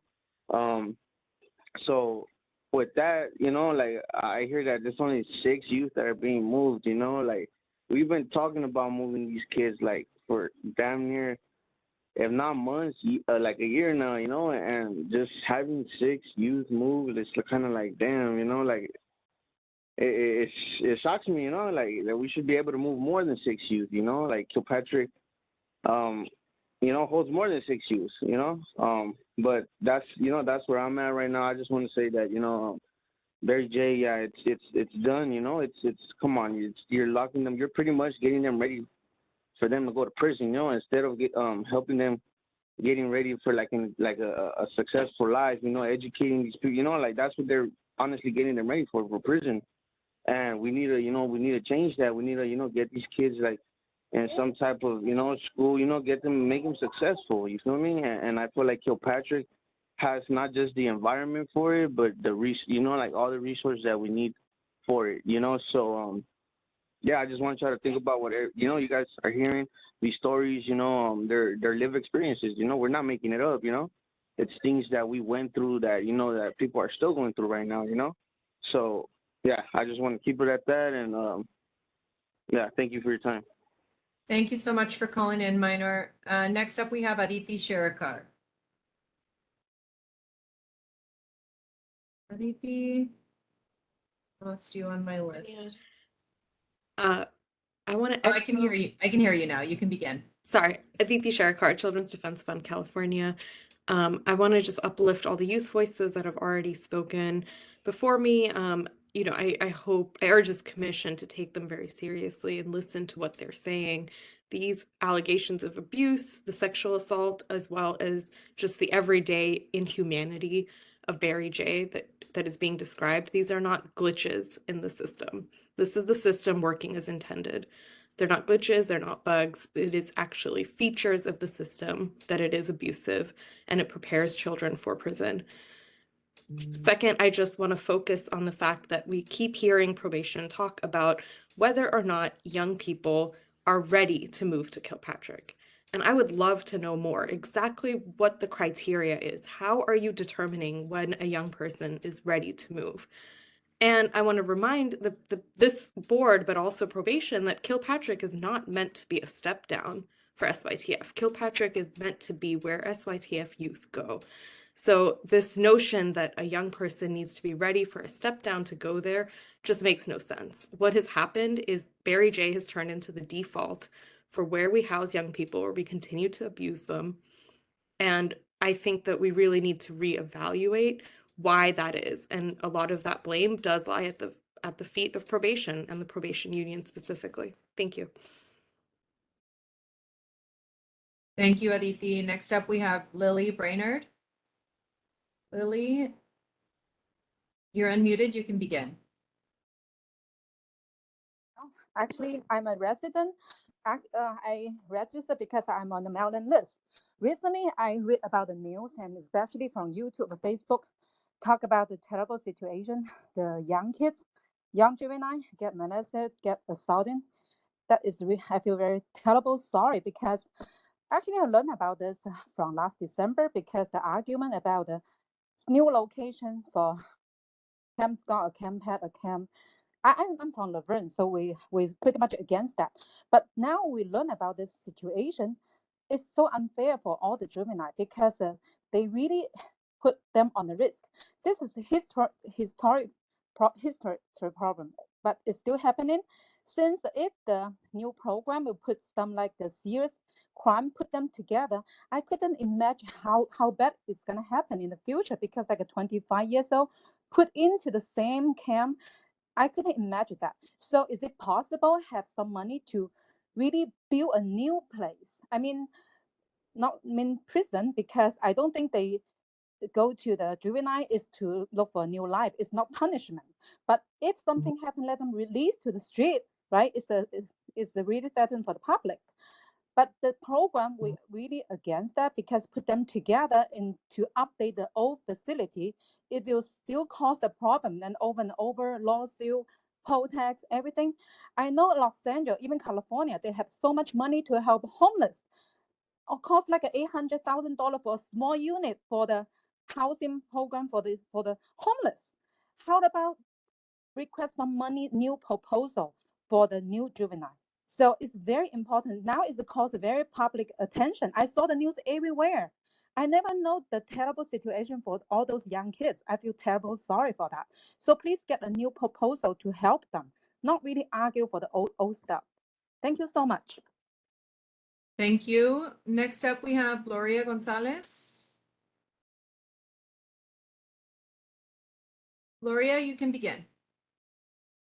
With the Youth Justice Coalition and the Los Angeles Youth Uprising Coalition. Also want to echo everything that's been said by the young people. I think that I can't even put it into words, right? Like the Probation Oversight Commission exists to alleviate the issues that we're seeing continuously rising, right? When you think about the abuse and the allegations with girls inside halls and camps, where is the accountability towards probation, right? In what way is this commission really looking at Youth Justice Reimagine's reports outlined solutions to move away from decarceration? And then there's this term around glitches when we know that there are young people inside halls and camps right now that need support, right? That they are human beings that are relying on an agency to support them. And that agency is failing and has failed them for years and for decades, right? And then we think about Kilpatrick and having young people moved there. Why aren't they being moved as quickly as they were moved when Central Juvenile Hall was found unsuitable? Why is it that when it was found unsuitable, right, probation had no obstacle with clearing that facility and did not inform any of the parents of that move, didn't inform this body of that move? But now when we're thinking about an alternative and a solution to support young people and moving them to Kilpatrick, there's a stop and there's I'm not even sure, right? Like, what is the delay when that didn't happen before? Thank you, Gloria. Next up, we have Ezekiel Nishiyama. Thanks for joining us. Commissioner Nishiyama, you're unmuted. You can begin. Hello, my name is Ezekiel Nishiyama. I'm with the Anti-Recidivism Coalition. I want to echo everybody else's comments and put a big emphasis on Kilpatrick having the right structure and the right programs in place for these young people being moved there. What difference does it make if Kilpatrick isn't ready, having the right programs and structure, being moved from Barry J if Kilpatrick isn't ready for these youth? I also want to bring it back to when I was a young person in 2016. facing a life sentence inside of the system, going through the same thing, navigating the system. The things that helped me a lot as a young person being inside, even in the darkest place, being inside of Barry J, were credible messengers, mentors that helped me realize how much of my potential I was wasting. I remember being a young person inside, not having much empathy, not really knowing how much of my life meant to me, but seeing other people believed in me helped me become the person I am today. Fast forward, I've been home. I'll be home 3 years in October. The first place I went to when coming home from the county jail was ARC's office. I came here because I believed in the structure. I believed in what they provided us when I was inside. They brought in other young people that were once in the same shoes as me, now working real life careers, and that motivated me when I was inside. So it made me reach out to these CBOs when I came home. ARC was the first place I went to before I went to a meal, before I went back home. And it was that helped me have a successful reentry. I now worked an internship for the Anti-Recidivism Coalition, worked my way as a full-time position. I'm now also a youth commissioner with the LA County Youth Commission. And I'm thankful to have the mentors, even in a dark place. They were the light within the darkness that really helped me structure my life and become the person I am today. So I want to put a big emphasis on programming and structures and credible messengers inside of the system. Thank you. Thanks so much, Ezekiel. Next up, we have Sunny.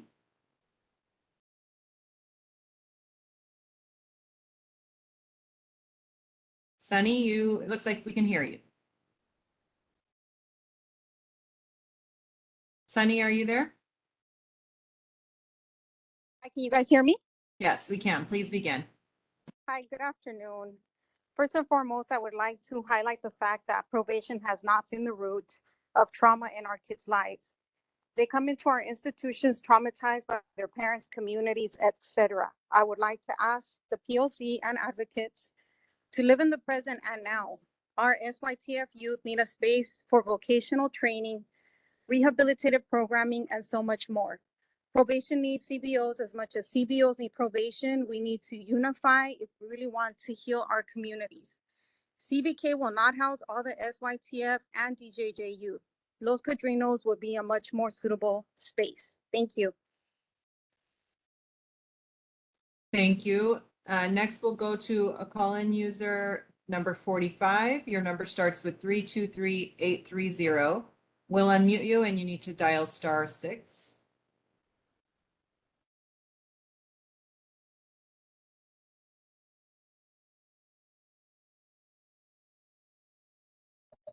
Oh, Wendy, that may be Commissioner Lewis. Oh, okay. Okay, let's go to Marcella Rosen. I see why it popped up that way. Thank you. Marcella Rosen.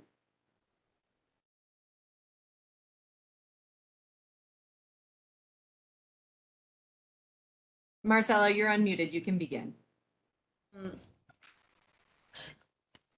Sorry about earlier. Okay, sorry. I'm ready to begin my statement. Thank you. Hi, my name is Marcella Rosen. And basically I'm confused as to this conversation overall. In September 2021, a state oversight committee in even just a period of 30 days determined that this facility was completely unsuitable for confinement. And yet a year later, you're presenting to us that 6 kids are ready to move and framing it as a success, even though the Board of Supervisors several days ago in the last week already dragged you over the coals for that number being so low and asked you, how could it be like that low when we've been working on this for a year? And then you're in this committee saying, amazing news, 6 kids are ready. It's so disingenuous.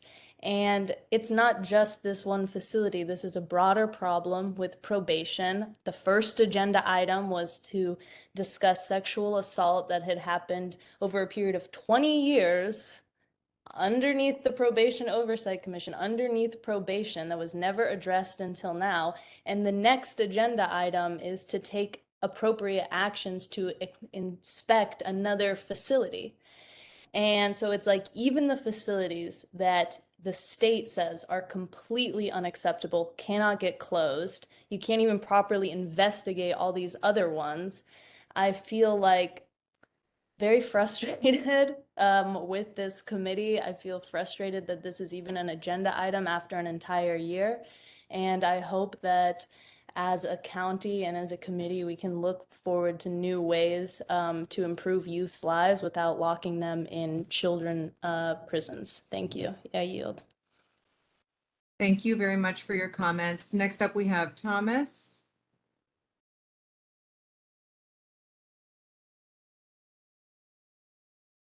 Thomas, you're unmuted. You can begin.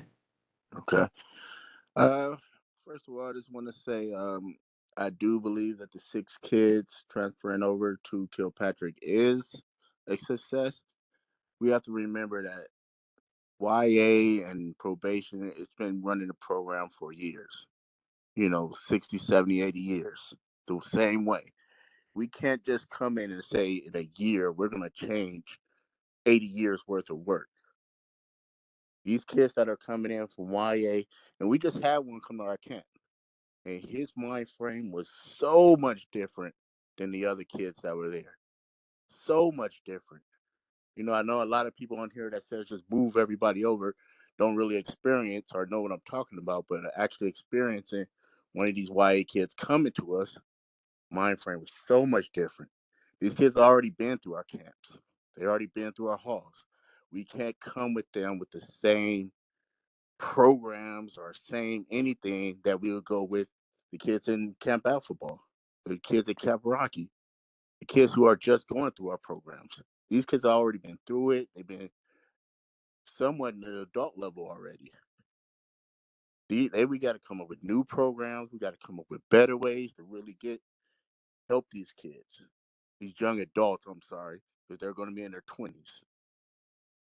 And we can't just throw everybody into one area and say, "Ha, look at the rest of the world. We did it," because it's not going to work, and we're going to end up looking like fools, and people are going to get hurt.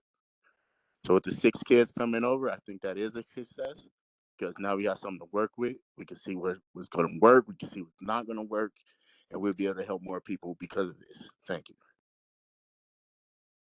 Thank you, Thomas. Next up, we have T. Ross, who I'm going to guess is Tadisi Ross.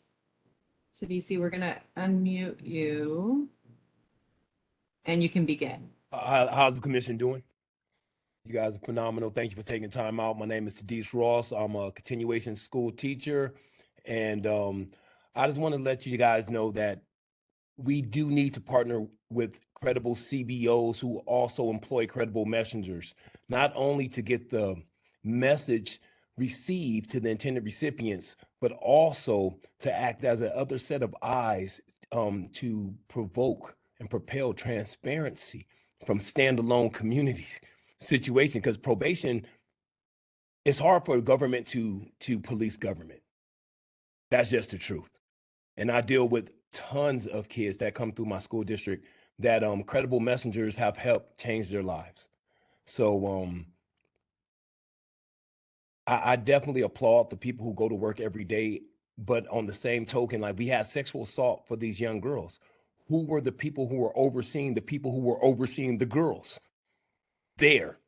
I mean, there, not whistleblowers, but I mean, actually there. That prevents a lot of things when you're a standalone entity within the organization. But once again, it's a holistic approach. We don't have to think only about rehabilitation. We have to think about habilitation, because rehabilitation means to restore what was lost, but habilitation means to gain what never was. Some of these young adults never have the skills. So we really have to start implementing things that help them with their reentry so that they will be productive. And usually that information is probably going to come from vetted, credible messengers that can also act as repellents to some of the other stuff that's going on in the probation department. I yield my time. Thank you, Tadisi. And Chair Carrillo, we have 4 more public comments. With your permission, I will end public comment after that. We have one call-in user, Trey Chamberlain, Millie Kakani, and Miguel Casar. So those 4 will be able to speak. And if you don't have a chance to speak, you could speak at general public comment. Is that okay, Chair Carrillo? Absolutely, Wendy. Thank you. Okay, great. We'll go with Trey from LA Cata. Trey, you can begin. Y'all hear me? We sure can. Okay. Good afternoon. This is to Thomas, the guy that was speaking. You are right. You know, that culture from the youth authority is different. You know, I did 10 years in that youth authority, and I can say the counselors is who you see today. The work that I do today, working with the Office of Violence Prevention and Trauma Prevention with the youth. But on another note, to Chair Carrillo, I wanted to say in the interest of prevention and moving forward, I think the POC should highly consider implementing a space to support the juveniles that are incarcerated. This space should not have a correlation with the county staff. It should be separated. Coming from a person that's been in mostly all those juvenile halls, all those camps, I'm telling you, the only way these children are going to feel supported is creating a space for them where they can feel confident going to the confined to. I don't know if that's been implemented inside the juvenile halls. I think that this commission right here is a great step in the interest of change. You guys are doing great work. I think you don't realize how much of an influence you really have. But I just want to highly suggest creating a space for that juvenile hall, for the juveniles that's confined to, that has nothing to do with county staff. It has to be some type of outside arbitrator that has nothing to do with state, nothing to do with county. I'm gonna say maybe CBO focus from someone from the community, recommending it, a CBO to engage in that space, but definitely creating a safe space for the juveniles to confine into that's co-located inside the juvenile hall. Thank you. Thank you, Trayvon. Next up, we have call-in user number 46. Your number starts with 323809. I think, you're Hi. unmuted. We can hear you. Hi, my name is Akila Jefferson. I'm a part of APUU and Homegirls Unity. I'm also one of the women who's a part of the sexual abuse in Camp Scott. We have a lot of misconception that is a lot of these probation officers who's a part of the sexual abuse has been in trouble numerous of times, and the office just swept it under the rug and they don't say nothing for years at a time because I guess public shame and not to have any trouble coming about. I think that probation needs to collaborate with outside organizations more and bring them in to bring them.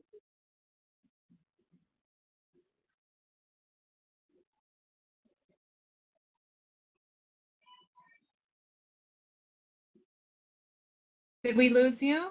Are you still there? Can you hear me? I'm sorry. Can you hear me? No, we can hear you now. Yes. I'm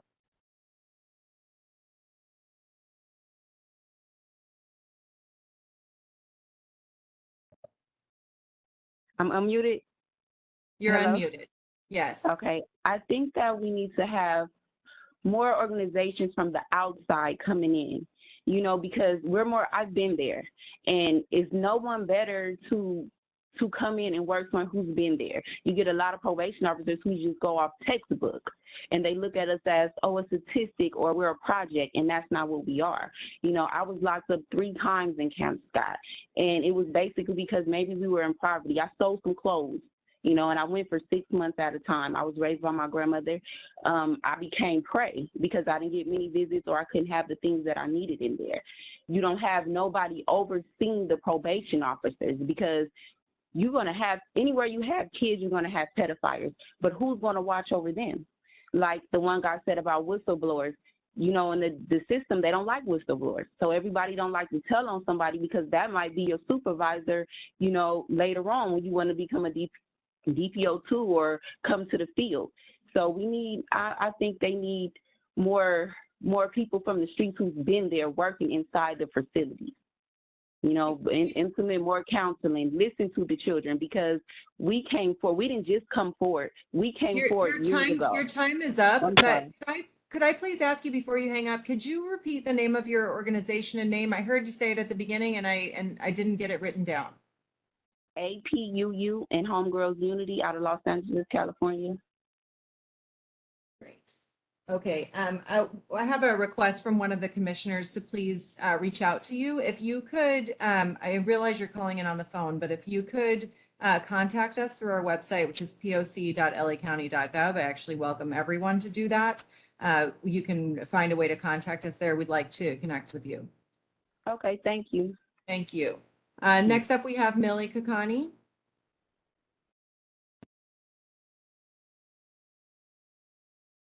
Go ahead, Millie. Hello? We can hear you, Millie. You can begin. Okay, great. Hi, this is Melinda Kakani with Children's Defense Fund California and the Los Angeles Youth Uprising Coalition. I think actually Mr. Bell said it right, that probation failed these young people once, these same young people who cycle through these halls, these camps, ultimately YA, and they will likely fail them again. And these young people coming from YA or DJJ, they are different. And that's because they've likely experienced years of harm at the hands of the state. And we cannot expect that probation, the department, the system, the union, kind of rooted in harm and exploitation, are going to do right by these young people. To call this abuse glitches, highlights a complete lack of accountability and acknowledgement around the harm that is core to this system. As Lily from Laverne said, we've got to do something different, and that different is rooted in Youth Justice Reimagined, right? The answers live in community because it's people from the community who can see the humanity of these young people. I think the caller or the speaker right before me who shared kind of her experience at Camp Scott and what it looks like to support these young people, to know their experience, to see their humanity, to acknowledge their dignity. And this system that is probation simply does not have the capacity to do that. And it's so wildly important for us to use this moment, not to think about how do we expand this system? How do we expect this department, this system of probation to do better? Because it's simply not possible.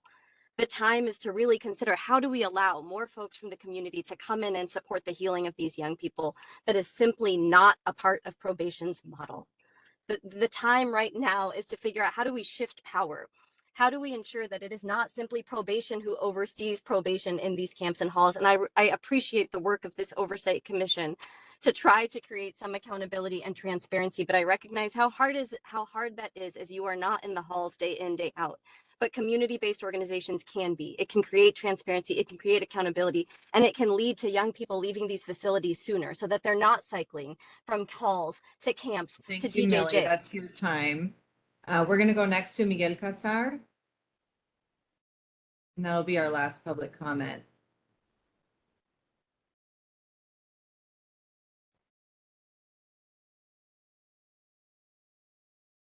Go ahead. Actually, I thought you were unmuted, but you're not. Give us a second, Miguel. Okay, now it looks like you can speak. Miguel, can you hear me? Yes, I can. Can you? Great, you can begin. Okay, thank you. Well, good afternoon. My name is Miguel Casar, and I work at the University of Southern California at the School of Education.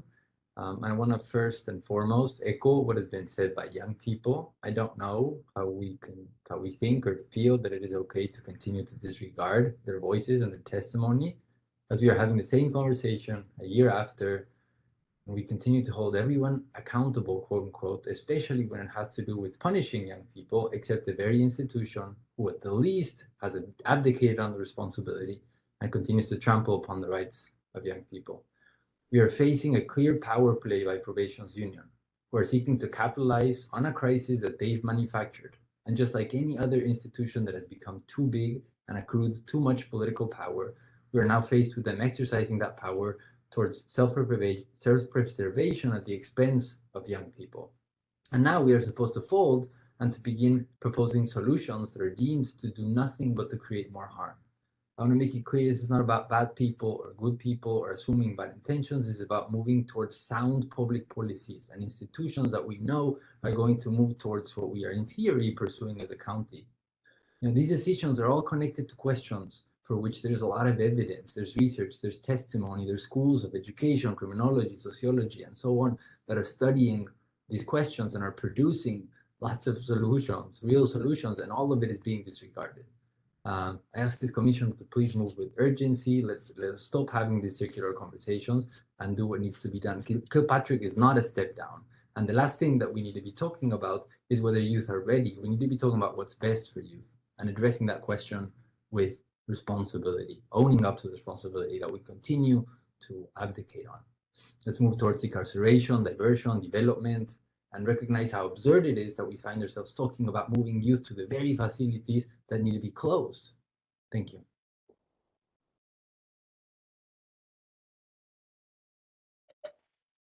Okay, Chair Carrillo, we'll go back to you. Thank you, Wendy. Thanks everyone who gave a public statement. I see commissioners now looking over at the raised hand section here. I have one hand. Sam, if you and your guys are ready, you're up. Absolutely. Thank you, Chair Carrillo. This is Sam Lewis. So I have dual role here. I'm a POC, a Probation Oversight Commissioner.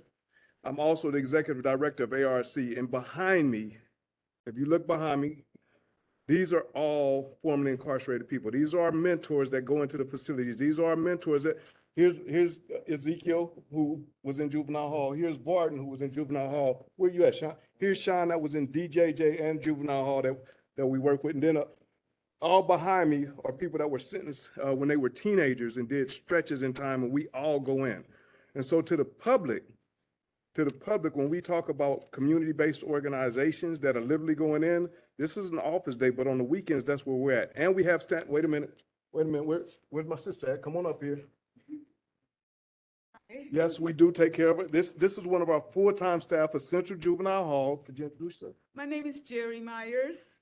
And she is a mentor inside Central Juvenile Hall. I just want to show you, these are all of the people that are going into the facilities. Not all of them, there's a whole bunch more. You can't even see David. David's he's a little vertically challenged here. This is David, who also as a teenager was locked up and goes back in, and he's a supervisor. So Kent is right here behind us. My point is, when we talk about community-based organizations and going in and literally standing up credible messengers, we're doing that. And I have to say this, and I say this in front of my entire staff and for the whole world to hear. In order for us to do this, it has to be supported by probation. And I'm not going to take sides. All I care about is the kids that are inside. Every week we go in, we've been supported, we've been welcomed. When we just had the Rams there. I'm waiting for some pictures that we can show. The Rams literally were on the field, in the facility, running drills, and we played a full flag football game, which I'm still hurting from because the youngsters almost put it on us. But my point more seriously is this. We need the public to support and understand in order for us to continue to do these things. This is a joint effort through the governmental agency of probation and our community-based organizations. And I have to shout out to supervisors that have pushed funding so that we can do these things, so that we can employ full-time staff, including Supervisor Solis, Supervisor Kuehl, and Supervisor Mitchell. So just want to shout them out because these are people that have literally both support us monetarily in order to do these things, and then the human beings that are going back inside. I figured a picture is worth 1,000 words. A bunch of people is worth millions of words. When you talk about people that have spent decades inside, go back inside, juveniles that have been in the system and understand what it's like to feel alone. And so I say all that so you can actually see a visual, and this is just a small piece. We have people that are in institutions right now, in OH, in Chad, which are DJJ facilities, in Pine Grove, and we're already set up to go to Camp Kilpatrick next week to make sure that we support the youth that are going there. There's a lot that's going on that the public may not be aware of, but trust and believe this. We're not ever going to give up on our kids. And we're working with both the Probation Oversight Commission and the Department of Probation to make sure that all of our youth are supported and have a way to come home. One of our youth that just came home that literally called in and said he was one of the first SYTF youth that came home. He came to the office first, and now he's working at Tesla. I mean, those are the successes that we may not be able to see, but are actually happening every single day. So just wanted to share that. Thank you, Commissioner Chair Carrillo. Thank you, Commissioner Lewis. Moving on to Commissioner Nunn. Thank you, and thank you to all the folks there who are doing the work inside the facilities. Appreciate you. I have two questions, and of course I want to know, I'm going to take them separately. So I would like to know details. My second question about how readiness is determined, but I'm actually would like to hear and understand a little bit more about something that sort of perplexing me a bit, and I think it's confusing to me and perhaps others, which is why we're even talking about readiness determinations in the first place. From my understanding, this concept of determining readiness seems to be counter to what the law says, to counter to what the board decided based on the recommendations of the Juvenile Justice Realignment Block Grant Committee, which is that Kilpatrick is the designated secure youth treatment facility. So when a young person is dispositioned to a secure youth treatment facility, it is to Kilpatrick. It is not to Barry J to then have probation determine who can go to the SYTF. So I'm just wondering if someone from the probation department can sort of enlighten me and perhaps others on why this delay and why this holding of young people at Barry J instead of sending them to Kilpatrick is the norm right now. It seems to be going counter to, frankly, a decision that the board has made. I think I can start, Commissioner Nong, and I'm certain that Adam will jump in as well. So as you heard, right, we have over 50 young men waiting in secure youth track that have been adjudicated to secure youth track. Even if we were to fill Kilpatrick at a capacity of 48, we would still run out of space. And so many of the conversations around, how will we serve the growing population continues. Everyone is also aware that we have been in ongoing contract negotiations with our labor partners. Much of the readiness for staff is tied to that, but also with respect to the readiness of our youth. We want to make sure that the youth that are engaging in services that are deemed ready in terms of a mental health review, those kids that really have not been involved in any kind of major altercations within the secure youth track population at Barry J are the first ones to go. So we are prioritizing those youth. What we don't want is to have a population of youth that come over that may be struggling with one another, because certainly that does happen. They're all living in a unit together now, the youth that we are selecting to go. But we want to make sure that they are engaged and ready to continue that programming, to continue to benefit from the programming that we're offering, and that they are ready to go into an open dorm setting. And that is, one of the challenges. Many of our youth are not interested in an open dorm setting. We have done some work with some of the young men that have already returned from DJJ to community supervision, and our staff on the field side have done some focus groups with them and have learned that those open dorm settings are a challenge. So we want to be mindful of that. We also want to be mindful of the setup of the facility. The facility at Kilpatrick is in cottages, and I know you have all heard in many conversations, and I know Adam was the lead in many of those conversations around, is the facility ready to take on the population of secure youth track, right? So absent the union conversations, we want to make sure that it is set up appropriately. The city of Malibu has been engaged in some of those conversations with the district office. But we want to make sure our kids are going to be successful. And so those first 6 are certainly not the limit of the 6, right? Those are the first group that will go. We want to make sure that the staffing matches, that skill set matches what we expect and will demand of the services that are delivered to those young people. Part of the process with the union and those negotiations are a special recruitment notice so that we have some latitude in who is assigned there. So all of those things are kind of happening. But we also have decided, as the chief disclosed in the meeting with the board, that we will begin that movement. So the first 6 will happen, and then as we stabilize that population, we will continue to move youth as appropriate. So I know, Adam, you've done a lot of work with the security and the planning through JJRGB that you probably want to address. Yeah, thanks, Karen, and you covered most of it, honestly. Uh, as Chief Fletcher detailed, kind of these arduous, longer than expected conversations with labor, trying to get to the table to sort some of this out so that we can, do this the best possible way. The other thing I want to clarify is that based on the motions and our understanding, this Campus Gilpatrick is still deemed temporary by the board up until March. So part of that, I believe, has to do with the environmental impact and the assessments that have been asked for. So we've done that and started, in fact, yesterday to brief the justice deputies on some of the potential environmental impacts, really focused around Camp Scott specifically and the renovation there. But because of some of the ongoing discussion and litigation, some of the requests that we've had from other cities, there's a need to do a deeper dive on environmental impact.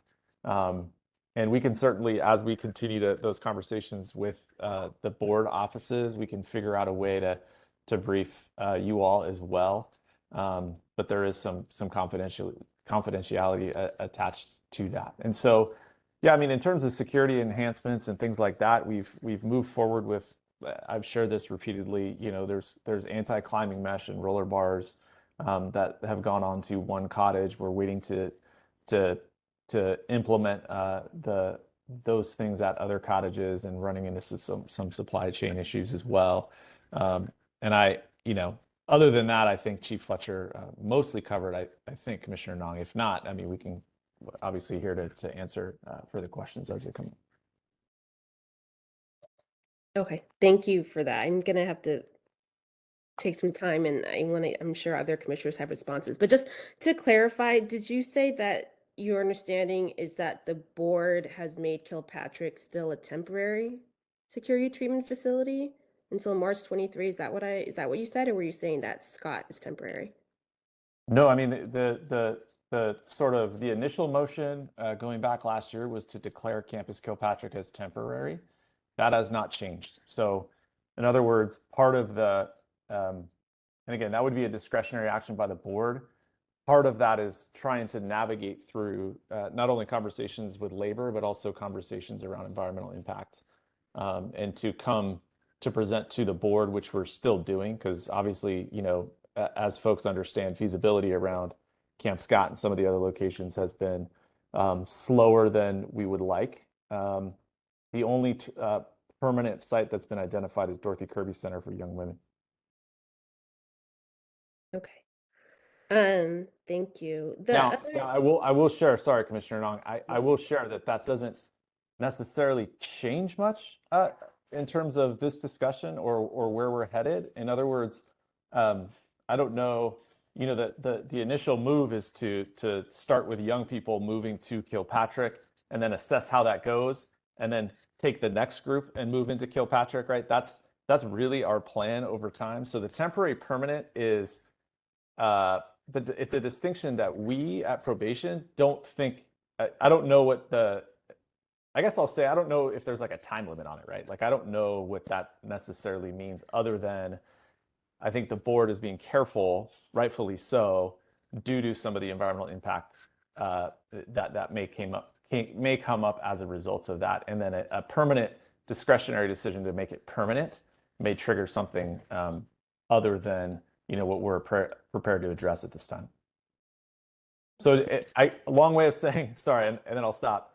Long way of saying it doesn't necessarily change our decision-making operationally. Temporary, permanent distinction. Okay, thank you. And by the way, the more you speak, the better. I think the public and everyone else would like to hear as much information as possible for you. So never any need to apologize for interrupting and providing more information. Just the second question I have is regard to the actual determination of who's ready or not. I'm just wondering if you could say a little, you mentioned MDTs, but just wanting to hear if you could provide a little bit more detail on what specific factors you're looking at, if there's a protocol, and honestly, like if there is a protocol, I'm sure there's some documentation that's happening, if you can share that with us. Sure. So I think that the MTTs actually just started. So we were waiting for the decision and the dates to move forward. We can certainly get you and send to the commission the detailed specifics of what's considered. But LACO is involved, DMH is involved, our community partners are involved. So HDA has been at the table as well. Some meetings are actually probably happening right now. So some of our internal staff that have been working with the youth looked at all of the young men who are awaiting a transfer to Kilpatrick, and they've tried to prioritize. That will be vetted again with all of the partners and our community-based partners. So, lots of things are considered. I mean, the mental health status is really important to make sure that when a youth is moved from Barry J to Kilpatrick, they continue to be supported in the way that mental health is determined appropriate. We do have clinicians that are on site, that remain on site at Kilpatrick, that will be there. We're also planning to have HDA present, and I believe ARC is going to be present also the day of the move when that is finalized, and then the couple of days after, to make sure that transition goes as smoothly as possible. So a lot of factors. I can certainly get the list that they're using of what they're considering and get that to the commissioners through Wendy. Great, thank you. Any of my questions? Thank you. Commissioner Garciles, you're up. Thanks. I have two comments and a question. First, I don't think moving 6 people is a success, but I think finally starting to move people is a success. So I'm very happy to hear that we've actually begun. Now that we've begun, I actually believe that slow and steady is the way to go. But having waited this long to start was frustrating, but I'm very, very happy to hear that we have started moving young people. Second comment is I just want to really reinforce what was just said about open dorm settings. What we're talking about here is a group of young men sharing a bedroom like brothers and expected to be able to sleep at night in a room with several other people. You can't just throw people together, I think, and expect them to feel safe and to sleep at night. So I want to just reinforce that anything the probation department is doing to ensure that these dorm settings are groups of young people who are comfortable with each other and feel safe around each other, like that needs to happen.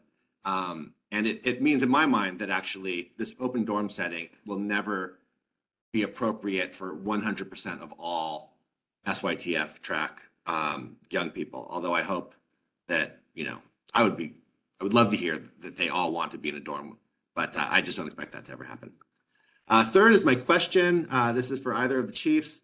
I understand that the department at this point is talking about is opposing Los Padrinos as a SYTF facility and is talking about remodeling the compound to make it more comfortable for SYTF youth. Is that correct? What is the department's position at this point on where the permanent home should be for SYTF youth?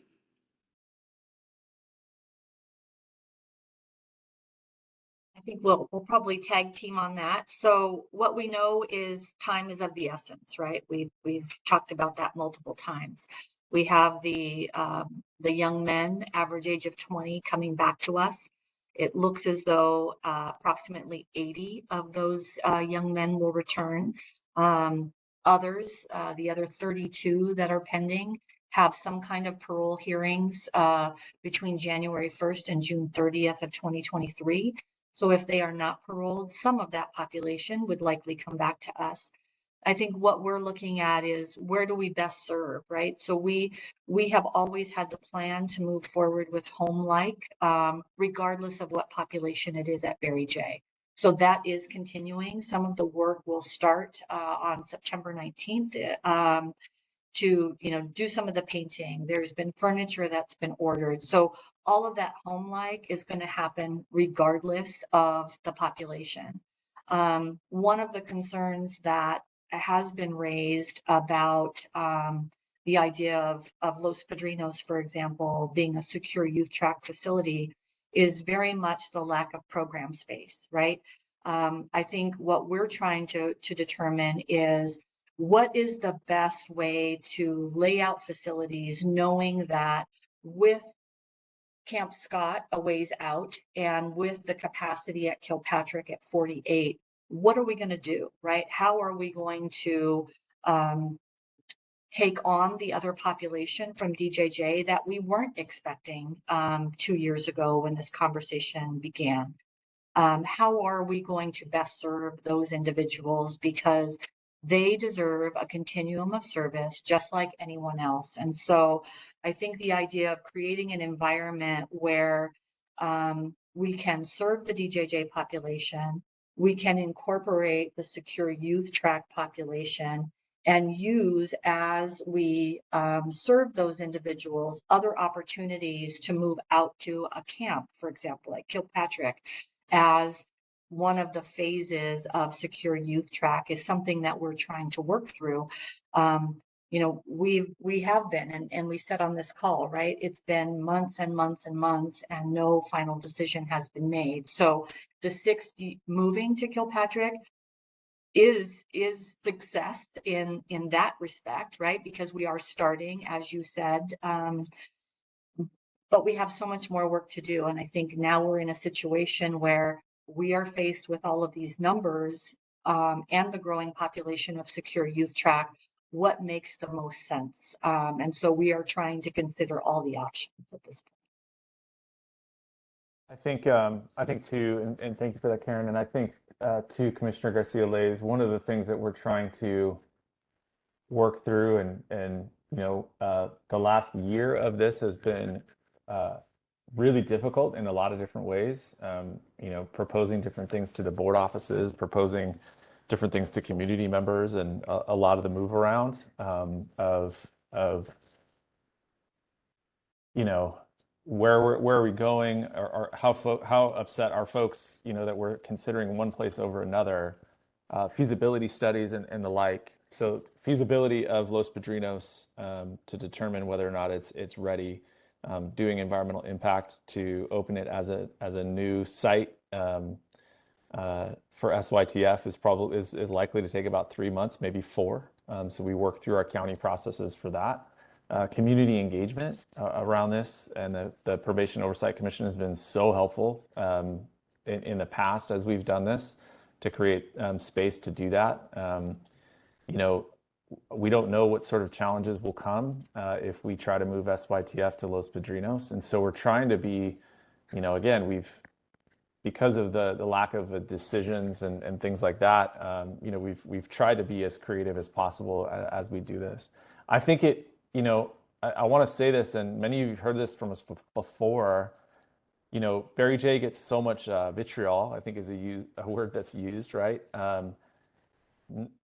Almost none of our facilities are suitable in terms of what is appropriate for the LA model and what is appropriate for young people who need therapeutic services. I mean, these facilities were built with incapacitation in mind, not rehabilitation, not you know, the trauma that we know that many of our young people have experienced. And so, you know, this county has not, other than Campus Kilpatrick, this county's made really no investment in these facilities. So we're choosing between a 60-year-old camp or a 100-year-old juvenile hall or a 70-year-old juvenile hall.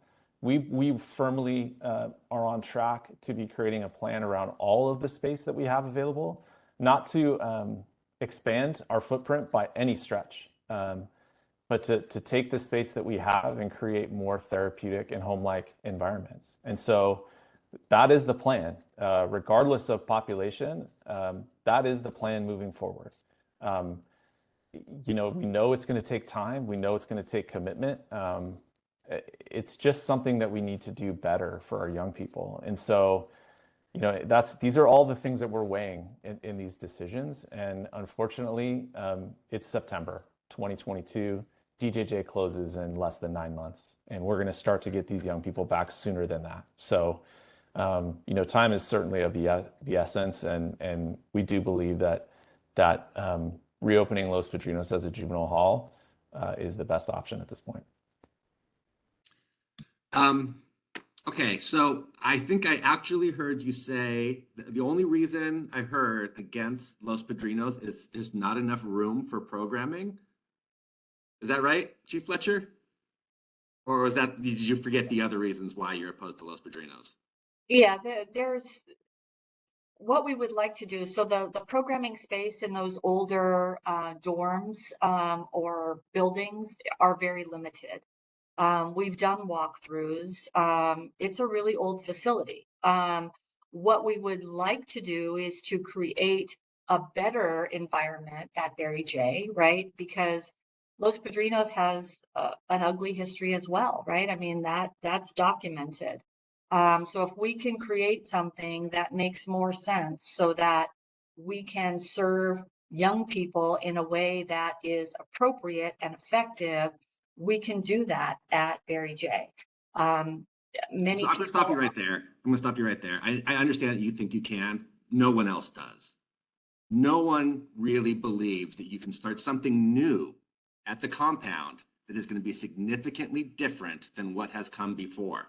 And you are completely misunderstanding the criticism of us, who agree with me at least, I don't want to speak for everybody, the community advocates. If you think that the problem we have with the compound is that we don't like the furniture or the wall color, you have completely misunderstood the criticism. And if you think that you can start something significantly different with paint instead of staff and a new approach, then we are doomed from the beginning at trying anything with these SYTF young people that is likely to make them more rehabilitated and less likely to recidivate in the future. I mean, we're just doomed to a recidivism rate that looks like the one we have had, which is neither good for them or safe for the community. So I'm going to leave it right there, but I think I've made my point plain, and I think we see where the department is at on solutions other than the compound. Thank you. Right. And with all due respect, Commissioner, nobody has misunderstood what the public comment is or the comment and opinion of the POC.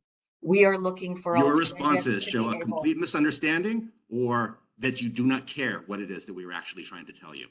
Well, unfortunately, you're not allowing me to speak. So if you would like to have that conversation, I had no more with questions you, for you. I would be happy to continue that conversation. Thank you, you two. Moving on to Commissioner Dupuy. Thank you.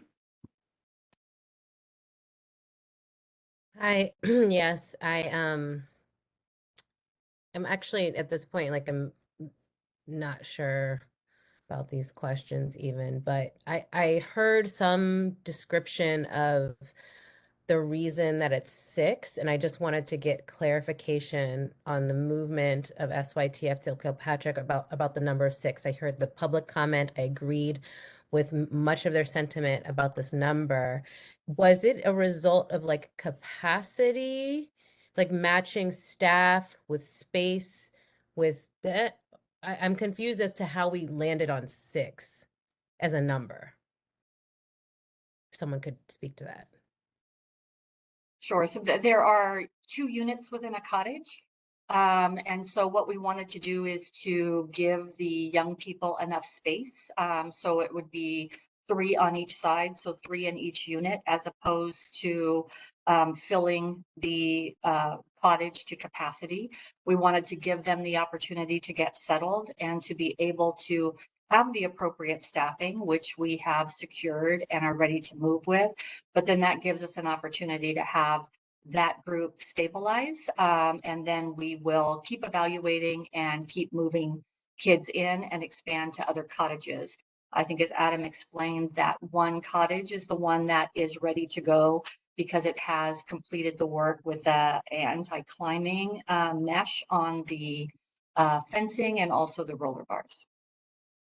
Okay, so then the kind of the plan is it's 6 right now because we've got one cottage ready, completely ready, only one, and we're trying to make it at half capacity to start with. So as the other cottages get ready, we will see how this goes and potentially fill it, the existing cottage that's ready, and do like a half capacity moving up. I'd be really interested in like that plan, or maybe it's not a fully developed plan yet. Maybe it's determined after some assessment, but I'd be interested in hearing more about the thought process about all of that and how many staff are actually ready for staff being ready to be present for the young population, the youth population that will be coming over. I also heard, so let me finish that thought. It would be really great to get some information, some written information if it exists, on the planning for that process of moving folks and timelines or anything of that nature. Is that something that's possible? Yeah, we're actually, I'm certainly kind of in real time doing this. So some of the MDTs have already happened. The reviews of the young people is happening as we speak. I mentioned they were in a meeting now talking with the MDT group. So we are working on making sure that the staff that are assigned are meeting with all of the providers as well, to make sure that we're all on the same page about the service delivery, about what the expectations are in being at Kilpatrick serving these particular youth, how we're going to maintain separation of the one youth who remains and the 6 who will be coming in as well. So all of that is happening before the move next week, but we could certainly outline something for you for the next meeting about what took place and kind of what we learned from the experience. That would be wonderful. My second question is a comment I think I heard in like the description of some of the criteria to determine readiness, and that was a little bit alarming to me. So I just wanted to raise it around this idea that young people who have been in any altercation might not be well suited to move. And it brought up for me this idea of using a move as a privilege, or not moving a young person as a punishment for circumstances or conditions that they are forced to be in where they're at. And I understand you have to assess, like, to make sure folks get along with each other, if they're going to live in an open dorm setting. All of that aside, I just want to make sure that this move isn't being used as a punishment or privilege for the young people that are there, because by all accounts, right, like if we think about the youth development research, we think about psychology and mental health, young people who have more challenges need more supports, right? So I want us to like really wrap our minds around what that means and how to operationalize it, rather than a young person gets into an altercation and we're going to put them away from everyone else and not give them programming and not give them time to think about something. I mean, that is not at all an approach. Not saying that's what you said happened. I'm just wanting to address what I know goes on a lot of the time within these facilities, and making sure it's not used as a criteria for eligibility or for readiness for young people to move over to Kilpatrick. That was more of a comment. So please, hope we all take that to heart. Absolutely. And I think finally, what I'll say is just, I really appreciate my fellow commissioners' sentiments and expression around some of the criticisms that POC has had and the community has had with probation. And it's I think one of the, just to be honest, it's the communication is frustrating. It feels like we move some things forward, we hear some things, and then it changes, and then it pivots, and I never actually get the information I asked for. And I think all of that all together, plus the back and forth, like about, do we understand, do we take seriously some of this criticism, and how? It's really, it's a really a necessary thing for us to address if any faith whatsoever is going to be restored in probation. So I just want to, again, on record, thank my fellow commissioner, Garcia Lays, for raising the points that he did. Thank you. Commissioner Sam Lewis. Thank you, Chair Carrillo. Just wanted to touch on the movement of the 6 youth. So we've definitely talked about this to ARC. Just being one of the people that experienced getting dumped by large numbers into a setting and it's not ready. It's like they do it in CDC all the time. They do it sometimes in DJJ. You can't shift populations like that. You have to do it a little bit at a time, let them get comfortable, then you bring a few more at a time. The other part is in terms of like literally all the youngsters went to go eat lunch, they abandoned me. So, but they were asking the question because they were listening and they were asking, well, why would they try to put everybody and they don't get along into a dorm? Like that's not smart. They're saying that. This is not me. They're saying that. And I'm like, they're not going to do that. And they were like, but that's what it sounds like.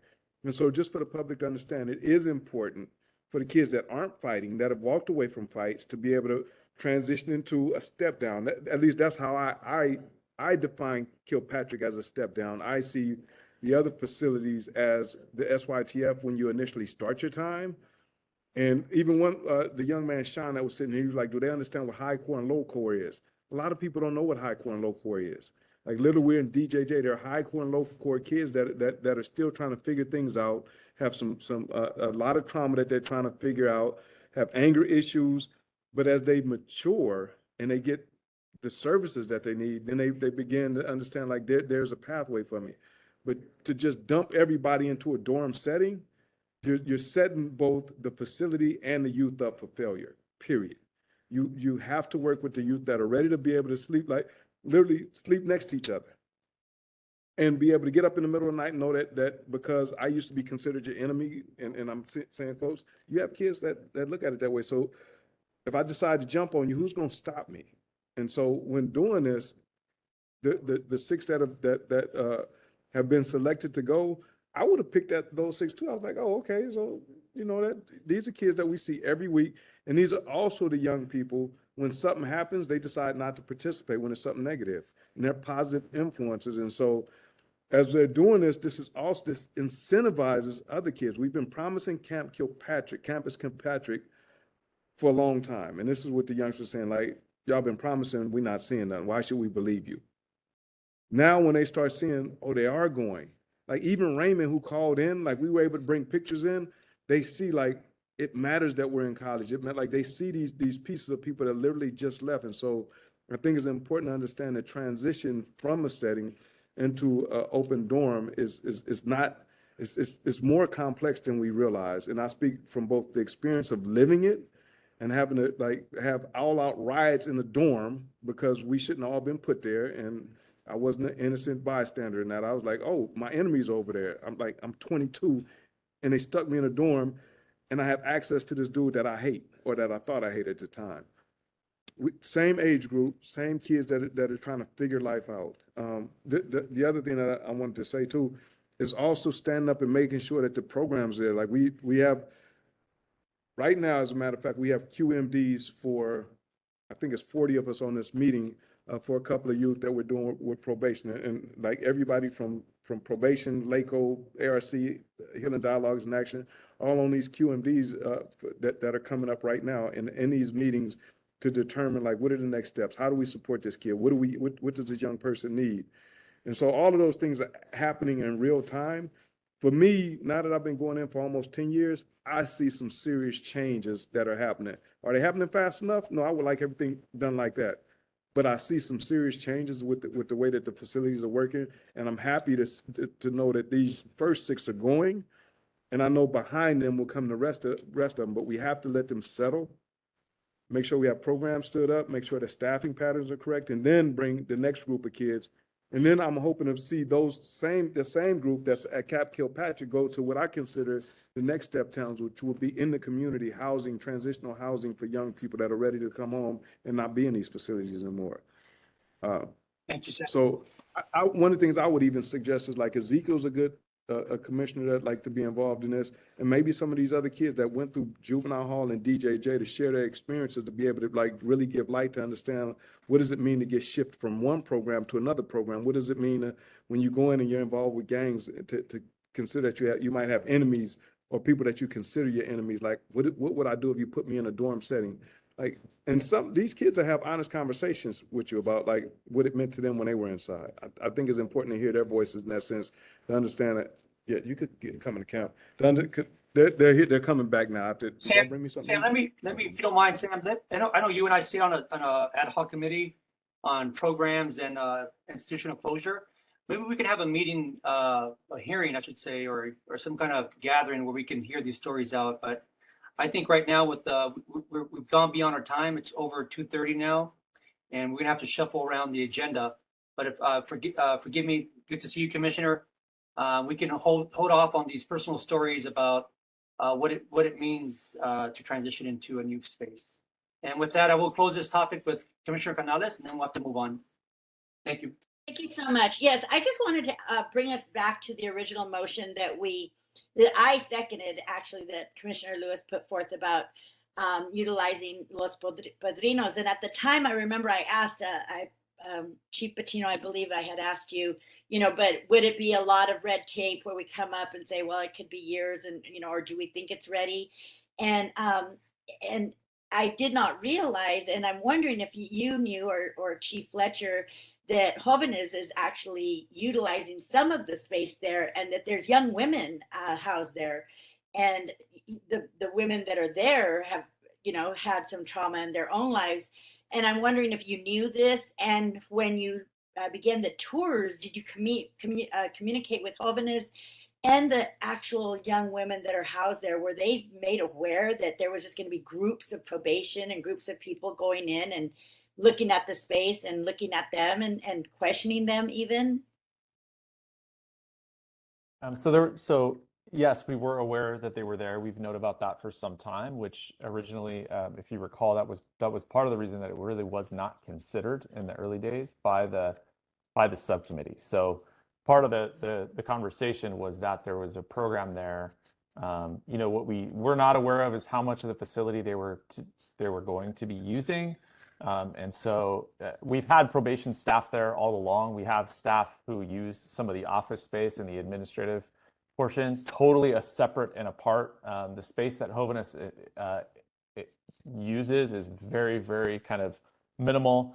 We had done some original tours and not even gone through to see the unit. The main reason that we wanted to go see where they were is to get a sense of some of the improvements that they've made to the facility and how they've created some home-like setting there themselves. And so, the times that we're going, there's not a lot of women there because they're off at work, and we always coordinated with, at least when we would be there, we would talk with the administrators of the program, and they would let us know, hey, we need to wait. It's not an appropriate time.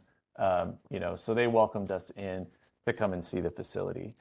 In terms of, discussions that were had with the women there was no discussion about, we're just there to see the facility, no discussion about any planning, future or otherwise. And then, a lot of this, because that's the 4th District's program, as you're well aware, there's conversations that need to be had with the board office as well about how we move forward with anything related to Los Padrinos, whether it be at juvenile hall or SYTF.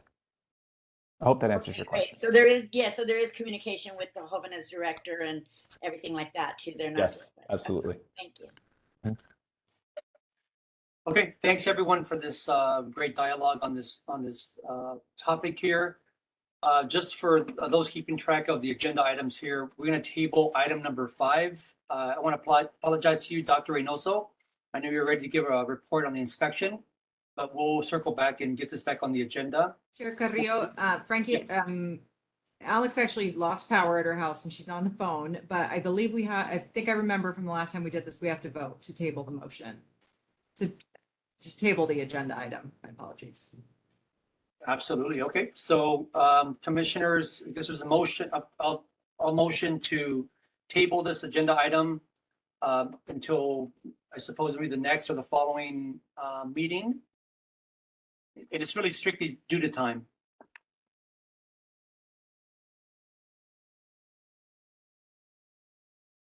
I'll second that. Thank you, Commissioner Meredith. Any discussion on this? Seeing none. Wendy, can we get a roll call, please? Okay, Commissioner Canales? Second. We're just voting to, I'm sorry, we're voting to table. I know that yes. Commissioner Dupuy? Yes. Commissioner Garcia Lays. Yes. Commissioner Jackson is on the phone and I think she can unmute herself. She can. Maybe she can't. Commissioner Lewis? Hello? Yes. Commissioner Meredith? Yes. Oh, Commissioner Jackson, is that you? Yes, sorry, I'm having a hard time. I'm in the car still. No problem. We're just voting to table the agenda item on the inspections until the next meeting, just for reasons of I time. did catch that. I caught that. I'm in favor. Aye. Okay. Commissioner Meredith, you voted yes? Correct. Commissioner Nong? Yes. Commissioner Yamashiro? Yes. And Chair Carrillo? Yes. The motion passes 9-0. Thank you, Wendy. We're moving on to item number 6. We'll hear updates from Executive Director Wendy Julian on the POC's progress towards completing its 2022 strategic goals outlined in the POC's 2022 strategic operating plan. Wendy, please share your updates.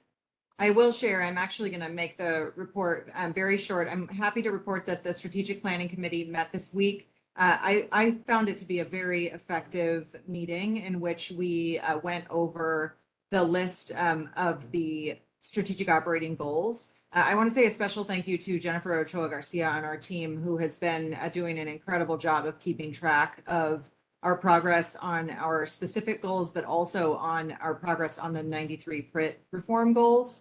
So we, as a staff team, went through those 93 goals and indicated which are in progress. Some are in progress by the Probation Oversight Commission, actually very few. Most of them are actually in progress by the Probation Department and are the Probation Department's responsibility. And then some are not yet in progress, and a few are completed. Of our strategic operating goals, many of them are completed for the calendar year of 2022 already. We'll be presenting a full report of that to you, but that really isn't the important thing that came out of the meeting. The important thing that came out of the meeting is a plan to plan differently next year, because there was general agreement with actually what one of the public commenters said today, which is that the Probation Oversight Commission has been very successful in achieving the benchmarks related to the goals that were set, yet the actual goals themselves, which are the important things, have in fact made very little progress. So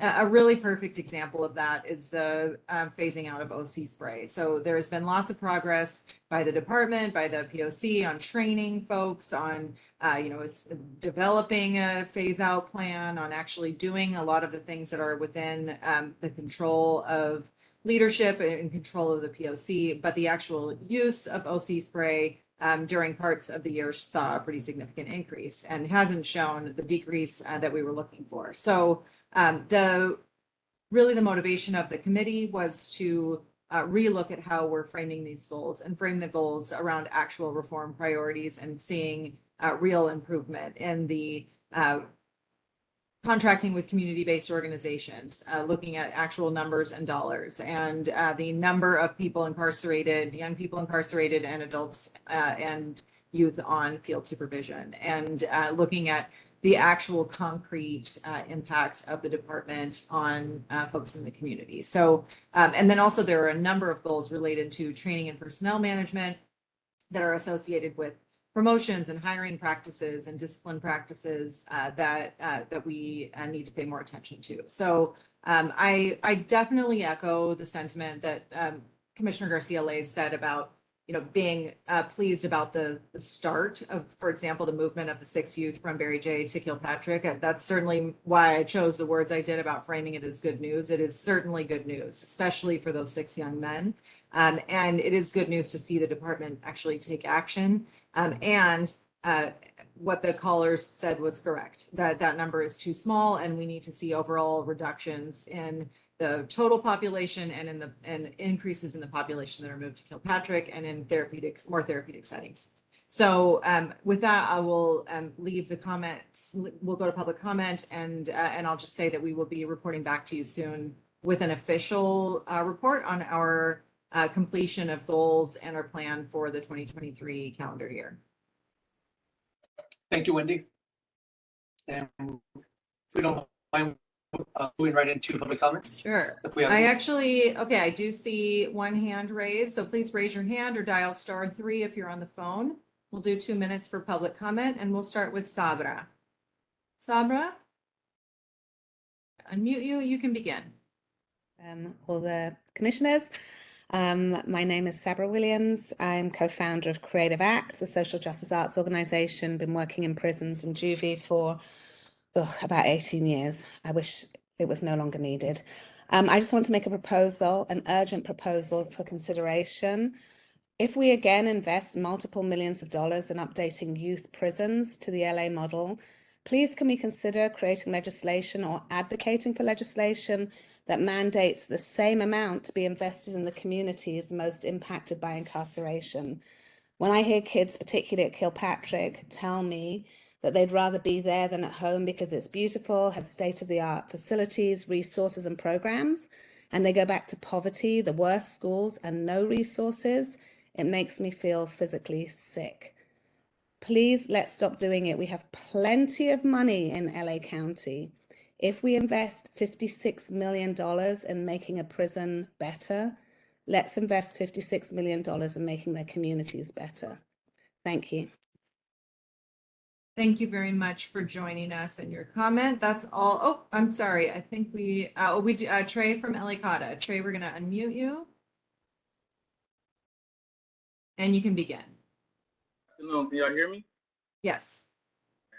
I want to say thank you guys for the hard work that all of you are doing again. When I was in the California Youth Authority, they had this program. It was a victim awareness program. And it was mandated that before you got paroled, you had to take this 90-day class before you got released. And I'm 45 years old. I took that class when I was 22.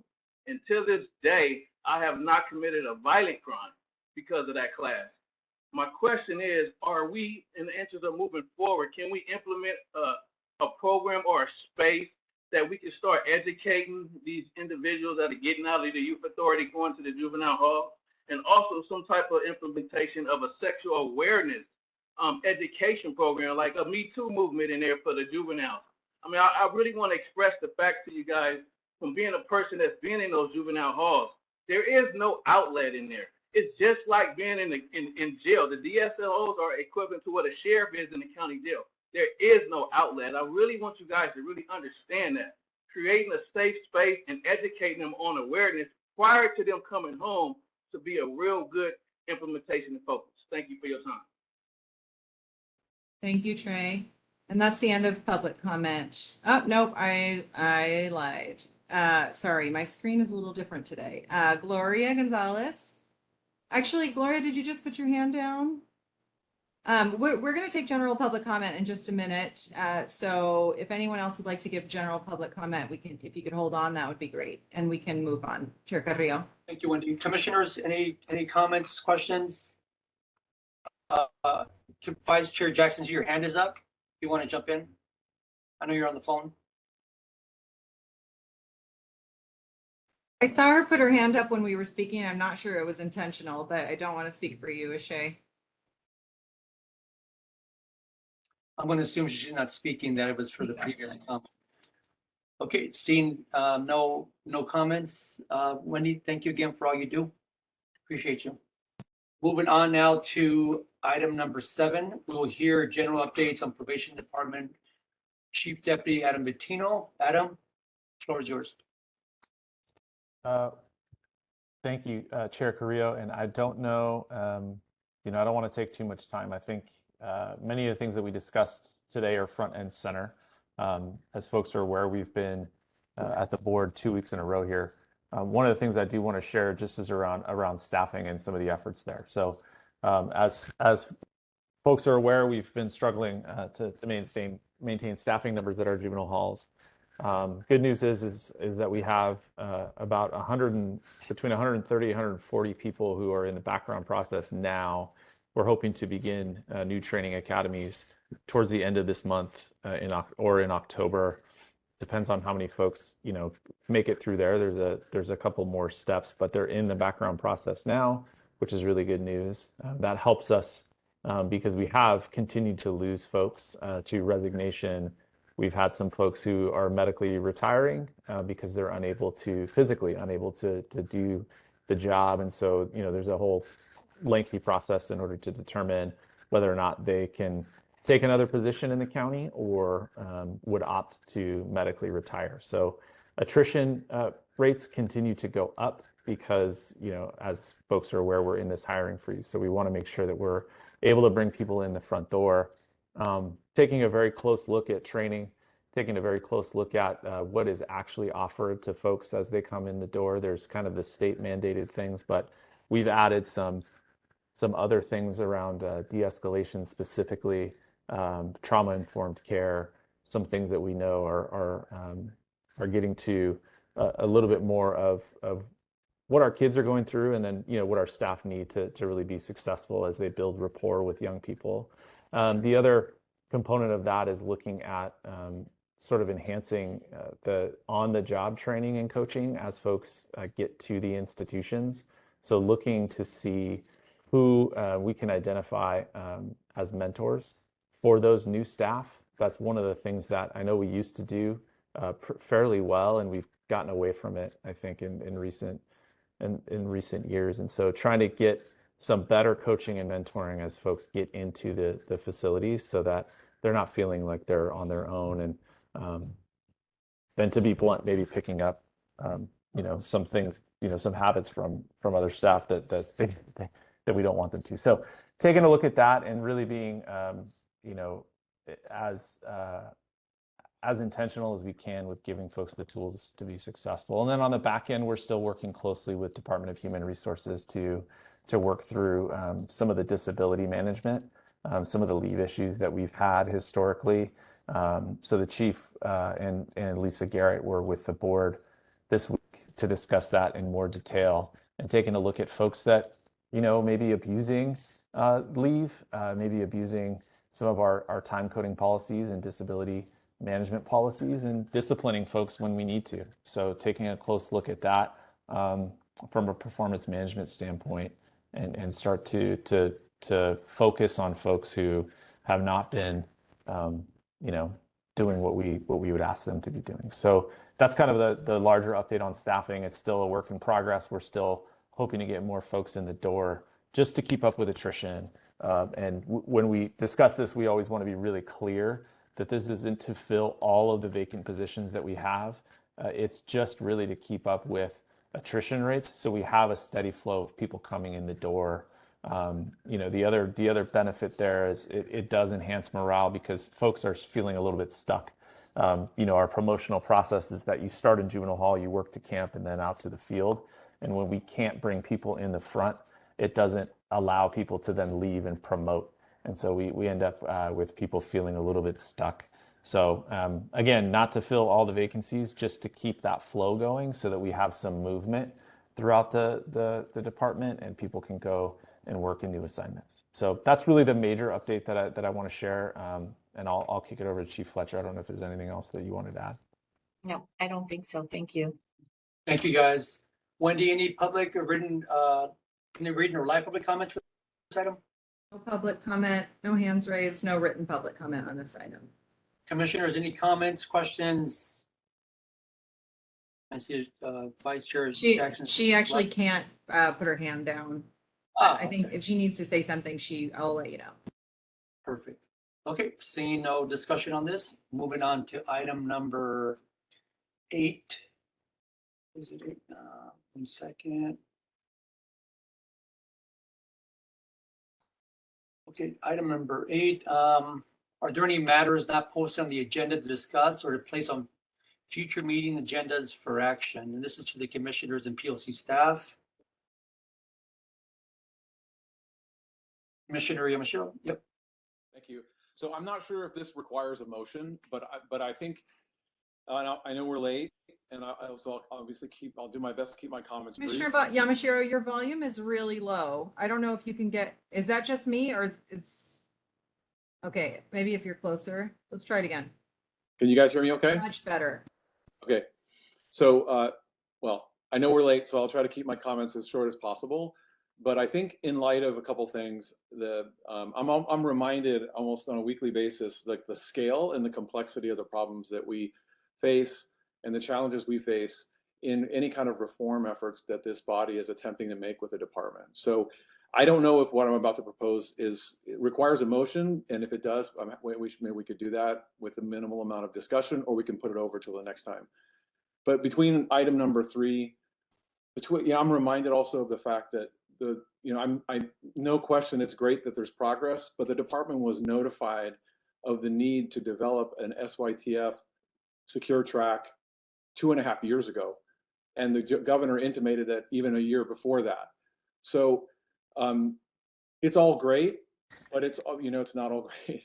But we really, I feel like I'm a bit at my wit's end about trying to see some solid improvement in the department, and it just seems to be getting worse.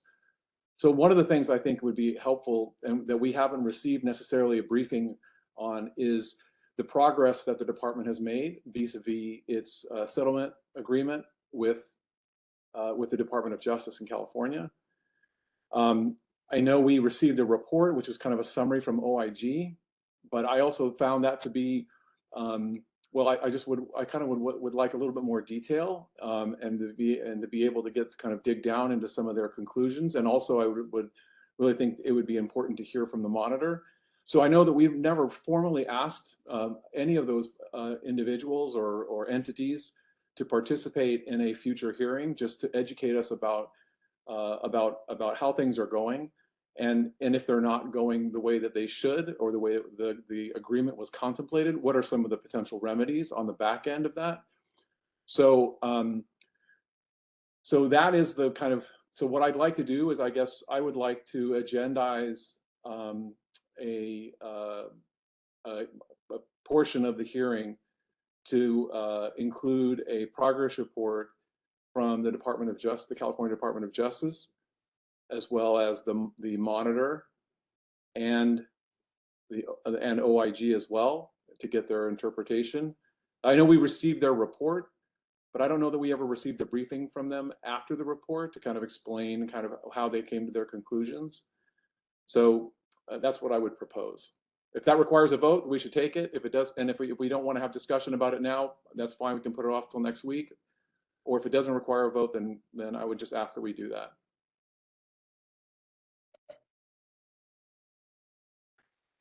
Wendy, I don't think we've ever taken a vote for this question. So I think any commissioner can add.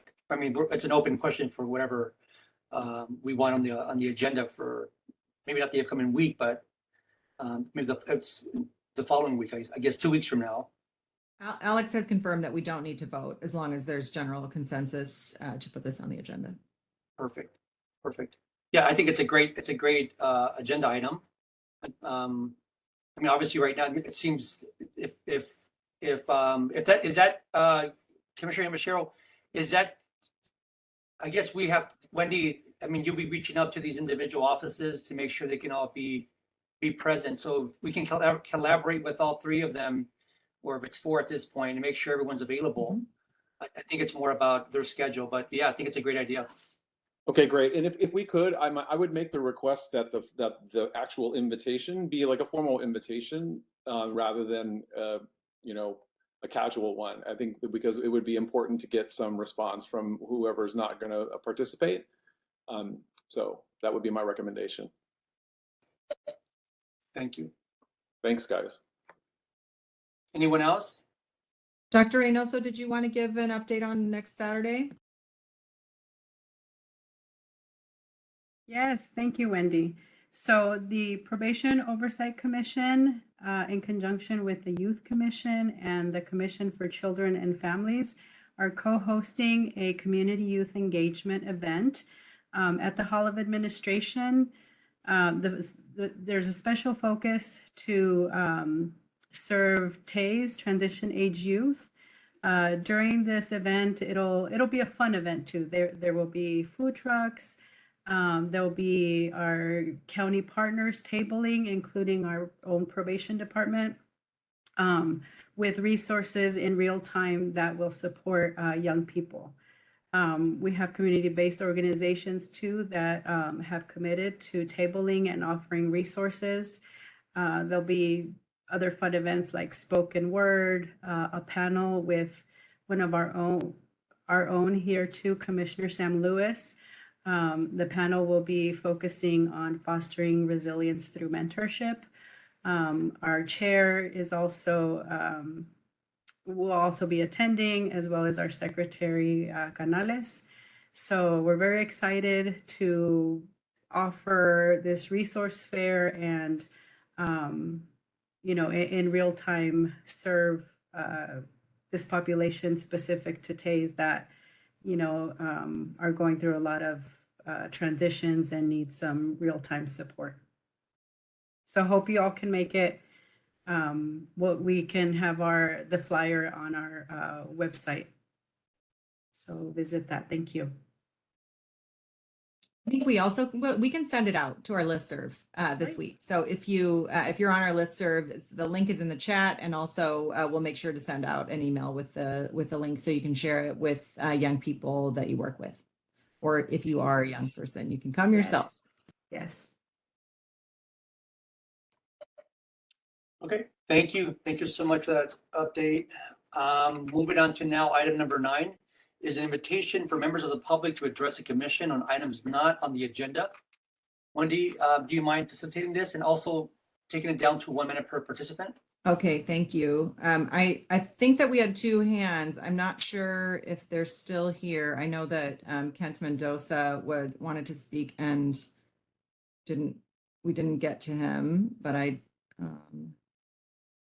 it looks like he's had to leave the meeting. So if there's nobody else with general public comment, I don't see anybody else with hands up. Krista Newble. Krista, welcome. We're going to unmute you.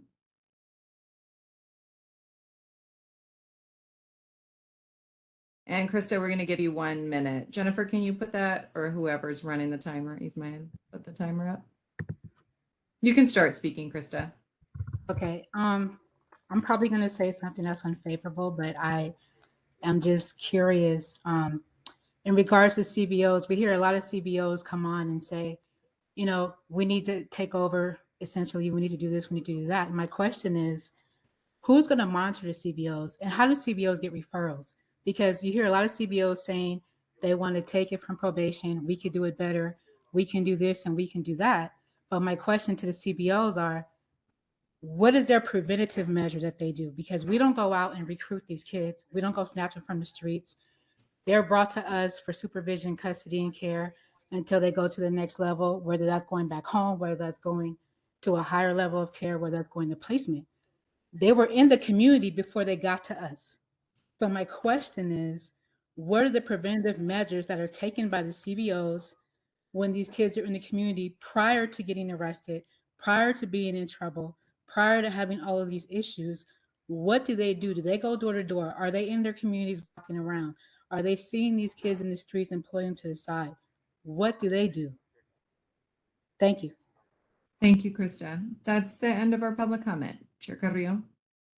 Thank you, Wendy, and thank you all for your comments. As a quick reminder, be sure to follow us on social media at LA County POC. Also subscribe to our new YouTube channel by searching Probation Oversight Commission and click subscribe. To receive reminders about our upcoming meetings, visit our website at poc.lacounty.gov. To subscribe to our email listing, it is now 3:05 p.m. and I adjourn this meeting. Thank you, everyone. Have a great day, great weekend.